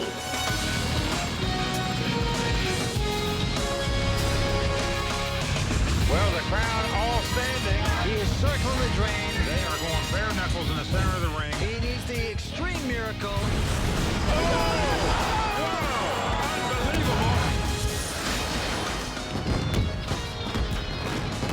Welcome to Los Angeles and the Bicycle Casino. I'm Lynn Gilmartin. Women continue to be a rising force in the poker world, and tonight we have a special treat for you with the return of WPT Ladies' Night. Now, scoring an invitation to this highly popular competition does not come easy, and tonight's players are tremendous poker talents, all with the desire to win. But there's also added incentive for these ladies, as the WPT Foundation will be making a donation on each player's behalf to some fantastic women's charities. Now, I'll turn it over to WPT's very own Mike Sexton and Vince Van Patten to introduce tonight's players. Gentlemen, take it away. Thanks, Lynn. In seat 1, we have Vanessa Rousseau. Vanessa studied game theory at Duke and graduated in 2.5 years. She's a poker pro out of Las Vegas. With career earnings of over $3.5 million, Vanessa is by far the most successful poker player at the table. Therefore, she'll be the favorite tonight. In C2, we have Sunny Chen. Sunny won the Lips qualifying tournament to get her seat at this table tonight, beating out 170 players to do so. She's married, has one daughter, lives in Alhambra, California. In seat 3, we have Lily Coletto from Manasota Beach, Florida. Lily is a former blackjack dealer who's been playing poker for 10 years. She finished second in a WPT event at the Seminole Hard Rock Casino in Florida. She garnered $192,000 for her efforts that day. Let's see what she can do tonight. Well, they're great, Mike, but let's go over to seat number 6. We have the great Lizzie Liu. Now, she's been a professional player for 20 years. She's crazy aggressive. She will be tough. Moving over to seat number 5, we have Jessica Dowley. She's from West Palm Beach, Florida, a professional player for 6 years. In fact, her uncle taught her how to play poker at age 6, and she is very, very tough. And then we have our Kimberly Lansing, the anchor on the World Poker Tour. And for a few years, she was always watching and observing and saying, someday I will play with the big ones. Well, today's her day. Can she do it? But let me tell you something, Mike. These girls are fun, they are smart, and they are hotter than my fake Picasso. This is going to be good. Thanks, guys. And just before the ladies took their seats, we got in a quick word with Kimberly Lansing. I am so excited to be here playing with this incredibly nice group of ladies and, of course, make money from my cause. So which of these ladies has what it takes to walk away with the crown and a seat in the season-ending WPT World Championship? Action is ready to start, so let's get down to the table. Well, here we go. Ladies' night about to get underway here at the Bike. As you can see, all the women starting with $250,000 in chips, just over 40 big blinds. All right, $1,000 ante. The blinds are 3 and 6. First to act, Liz Liu. Could have sworn they said that you've been playing poker professionally for 20 years, which cannot be possible. Yeah. You must have been 5 years old when you started playing professionally. Like, how does that work? Chatting it up early. Yeah. Liz looks down She's like, yeah. at an ace deuce. It's gonna fold. Vanessa also out, as is Sunny Chen. Over to Lily Coletto. She folds as well. Battle of the blinds. Kimberly goes out. Look at this, Vince. You said these women were all going to be aggressive. A ground skinner on deal number 1, but in fairness, nobody had much. And they are just happy to be here, chirping it up. Well, Jessica Dowley, happy to pick up that ground skinner. And look at this. Vanessa happy to pick up 2 bullets on the second hand. Weapons of mass destruction. Can't believe it. She'll make it 15,000. A couple folds around, and now the victim could be Kimberly Lansing because she has ace deuce and she's making the call. Jessica going away. Well, Liz Liu in the big blind has a 7-5 of clubs. She's calling as well. So we have 3-way action here. And Vanessa way out in front with the 2 aces.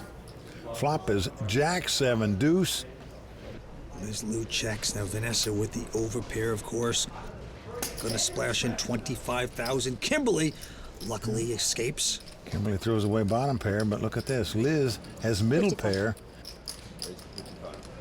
Well, she thinks Vanessa just up to a continuation bet. She's going to raise right here. 3-bet with the 2 7s. She plays crazy fast, Liz Liu does. She's going to try to find out where she is. Now, Vanessa could just call it down. Or do you take the money right now with a push? Raise it. There you go. With no straight draw, no flush draw. Table change. Vanessa very confident that the overpair, the 2 aces, is good here, and indeed they are. And there goes Liz. So Vanessa Russo, our chip leader. There's the Royal Flush Girls Social Bar, where the beautiful Royal Flush Girls are entertaining our many guests. 8-10, right? Back to the action. Sunny Chen, the qualifier here. Well, Vince, this is fun for us because normally we're seeing these young guys at the table. Now we get to see beautiful ladies that can all play poker. Playing tonight. Put it this way. All right, 3 folds around to Jessica Dowley. She's got the button. She's got ace 8 of hearts, and she is going to raise to 13,000. Yeah, Jessica was in the Air Force for 6 years. She was involved in counterintelligence in the Middle East, had a top secret military clearance. Okay. Very impressive. Liz Liu is called, and Vanessa with the little suited connector also calling, so again, 3-way action. Yeah. Comes a flop. Queen 9-3 with 2 clubs. Yeah, Liz Liu not hitting, so she checks. Vanessa also checking. Well, Vanessa has a flush draw, but it gets checked all the way around, and the flush comes for Vanessa on the turn. But look at this. Liz has got 2 jacks with an ace kicker. After everybody checked the flop, you're going to think this hand is good, so she bets. Now, show tune's going off in Vanessa's head, and she's going to pop it. She makes a raise, going to 47,000. Well, Liz is thinking, what is going on? I 3-bet her, she raised me back. Now I bet here, she raises me again. All right, Jessica going out, and Liz now has had enough. She gets out of the way. Vanessa Russo on fire. Well, everybody hates me. Well, everybody doesn't hate you, Vanessa, but some of these ladies at the table might right now. So much fun. It's scary to play against women. The reason it's scary or uncomfortable is because most of the time I'm playing against guys, so that's what I've become used to over the years. And so a table full of women is definitely not the norm, so I would definitely be lying if I were to say that, like, oh yeah, I'm super confident. Tonight I'm playing for the National Council for Research on Women, a charity that's devoted to advancing women's rights. I've read a lot of articles about the great work that they've done, and being a woman in a man's world, playing poker for the last 8 years, I could definitely relate with, women's equality type issues. Now, Vanessa, our chip leader, as you can see, 390,000. Great start for her. Yeah, taking the hit so far, the great Lizzie Lou.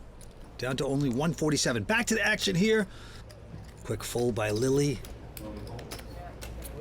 And Kimberly. Now Jessica Dowley has a pair of 8s. And she will pop this up. Makes it 13,000 to go. Behind her, Lizzie Lou with another decent ace, 8 of diamonds, making the call. And here we go, 3-way action. Yeah, Liz's call with ace 8, Sonny with ace 7. It's only been like 4 hands, so right?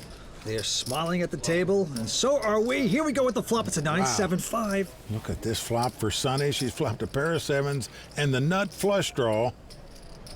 They call her Super Mom. She's a local, 39 years old, a mother, and she is betting. Well, this is called a super hand. In Hold'em, you're never getting away from it. A pair in the nut flush draw. Jessica's going to stick around with the 8s with the straight draw. And Liz going out.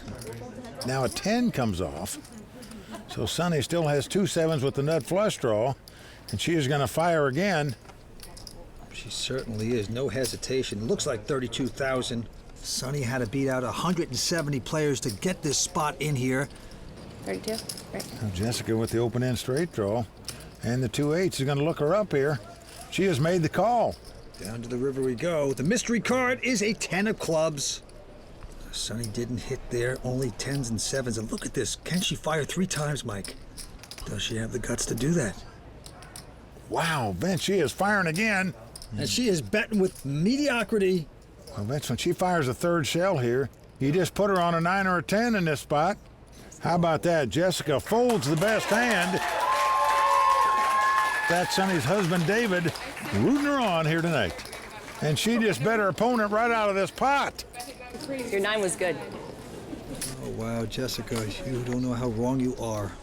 Sonny Chen looking great there. Sonny's got a BA Arts from Cal Poly Pomona. Now, right back to him, Kimberly Lansing folds her hand. Jessica Dowley also out. Liz Lou won't get involved. Round to Vanessa. 16,000. Oh boy. Here comes the bandit. Vanessa makes it 16 with a queen 5. Sonny out, but Lily has picked up a huge hand, ace king. Button abuser? Yeah. Lily been playing poker for 10 years. Her boyfriend's a poker pro, James Calderaro. Raise. She's gonna raise like you're supposed to when you have ace king. 35,000? She's gonna move it up to 35,000 to go, right back at Vanessa, who has just a queen 5. Oh my gosh.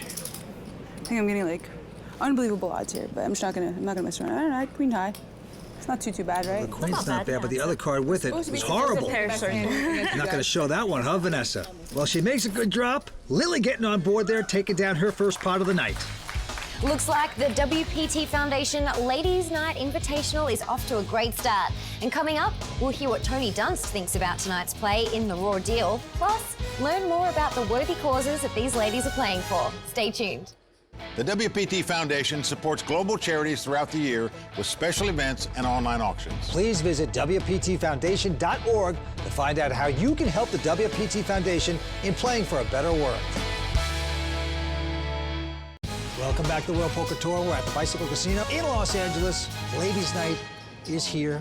What a night. 6 tough, lovely ladies fighting it out for this title tonight, and these ladies are playing to win. They are playing to win. There's a lot of pride at stake, but don't forget there's more at stake because there's a seat at the WPT World Championship at the end of the season, and that's what our champion here tonight gets if they win. Yeah, and Vince, as you know, our viewers also have a shot at winning a seat in a live WPT event just by playing on clubwpt.com. That's true. They can have a fun time playing poker from the comfort of their own home. And don't forget, you have over $100,000 in cash and prizes every month up for grabs on the site, so you can't beat that.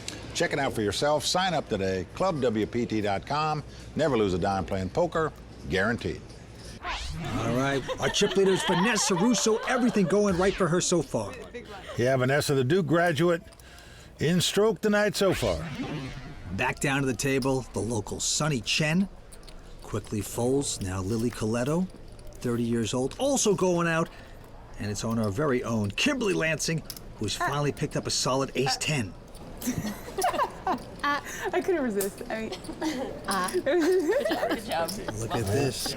Maybe they're trying to talk her out of raising their events, but that didn't work. Yeah, Kimberly makes it 13, a couple folds behind her, and now Vanessa with an 8-4 of diamonds. Does she want to speculate? what the hell? Were you warning me? Let's do it. Yeah. She does. Maybe I was. Vanessa is a speculator plus, Vince. She likes to see a lot of flops. Here's an example of that. And here we go with the first 3. Now flop is king 10-4.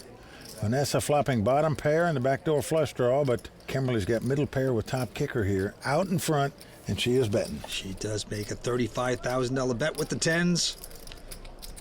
Lady Maverick picks up 4s, but looks like she's getting disappointed with it. And she's gonna fold the hand, properly done. That'd have been good. Good. All right. Kimberly Lansing taking down that pot. Give her a hand there. Kimberly Lansing been studying poker for many years now with us on the WPT. Gets to show off her stuff. Hi everyone, I'm joined by Kim Lee, who is from Rain. Kim, thank you so much for joining us. You're so welcome. So tell Such us, a pleasure to be here. Oh, it's a pleasure to have you. Tell us about Rain. Well, RAIN is the Rape, Abuse, Incest National Network. It is the largest anti-sexual assault organization in America. Basically what we do is we help survivors, we help victims, we educate the community on anything sexual awareness, and then we also work on helping improve laws and policies around sexual assault, which is amazing. So how can people get involved? Well, RAIN has one of the biggest national hotlines, and it is 1-800-656-HOPE, where, you know, survivors or victims can call in and get any kind of help they want. And you can go online, which is awesome, and you can just go to onlinerain.org, and both of those hotlines help over 130 million people in the United States. It's amazing. Wow, that yes, is amazing. It is 24/7, it is free, and it is completely confidential. Fantastic. Yeah. Well, of course, all of our ladies tonight chose an organisation of their own. Kimberly Lansing chose yours. It must be an honour to have her playing for you. Such an honor. It's been amazing. I'm grateful for her because she did her research and came out and was like, RAIN. So here we are to support her and to be here for that. And it's great to be able to have this simpatico. Fantastic. Yeah, well, thank you so much. A very best of luck to yourself and to Kim. If you want to find out more, head to WPTfoundation.org. And in the meantime, let's get back down to Mike and Vince. Well, great charities all these ladies are playing for. Obviously, they want to win money for their charity, but they also want to win that seat into the WPT World Championship where they could win millions. All right, the poker professional Jessica Dolly folds the hand, and now Liz Liu with the ace-queen will make it 13,000 to go. Couple folds around to Lily. She's got Jack 10 of hearts. 20. Well, Lily's got those suited connectors that we all like to see flops with. And she's not going to just call, she's going to make a raise. Wow.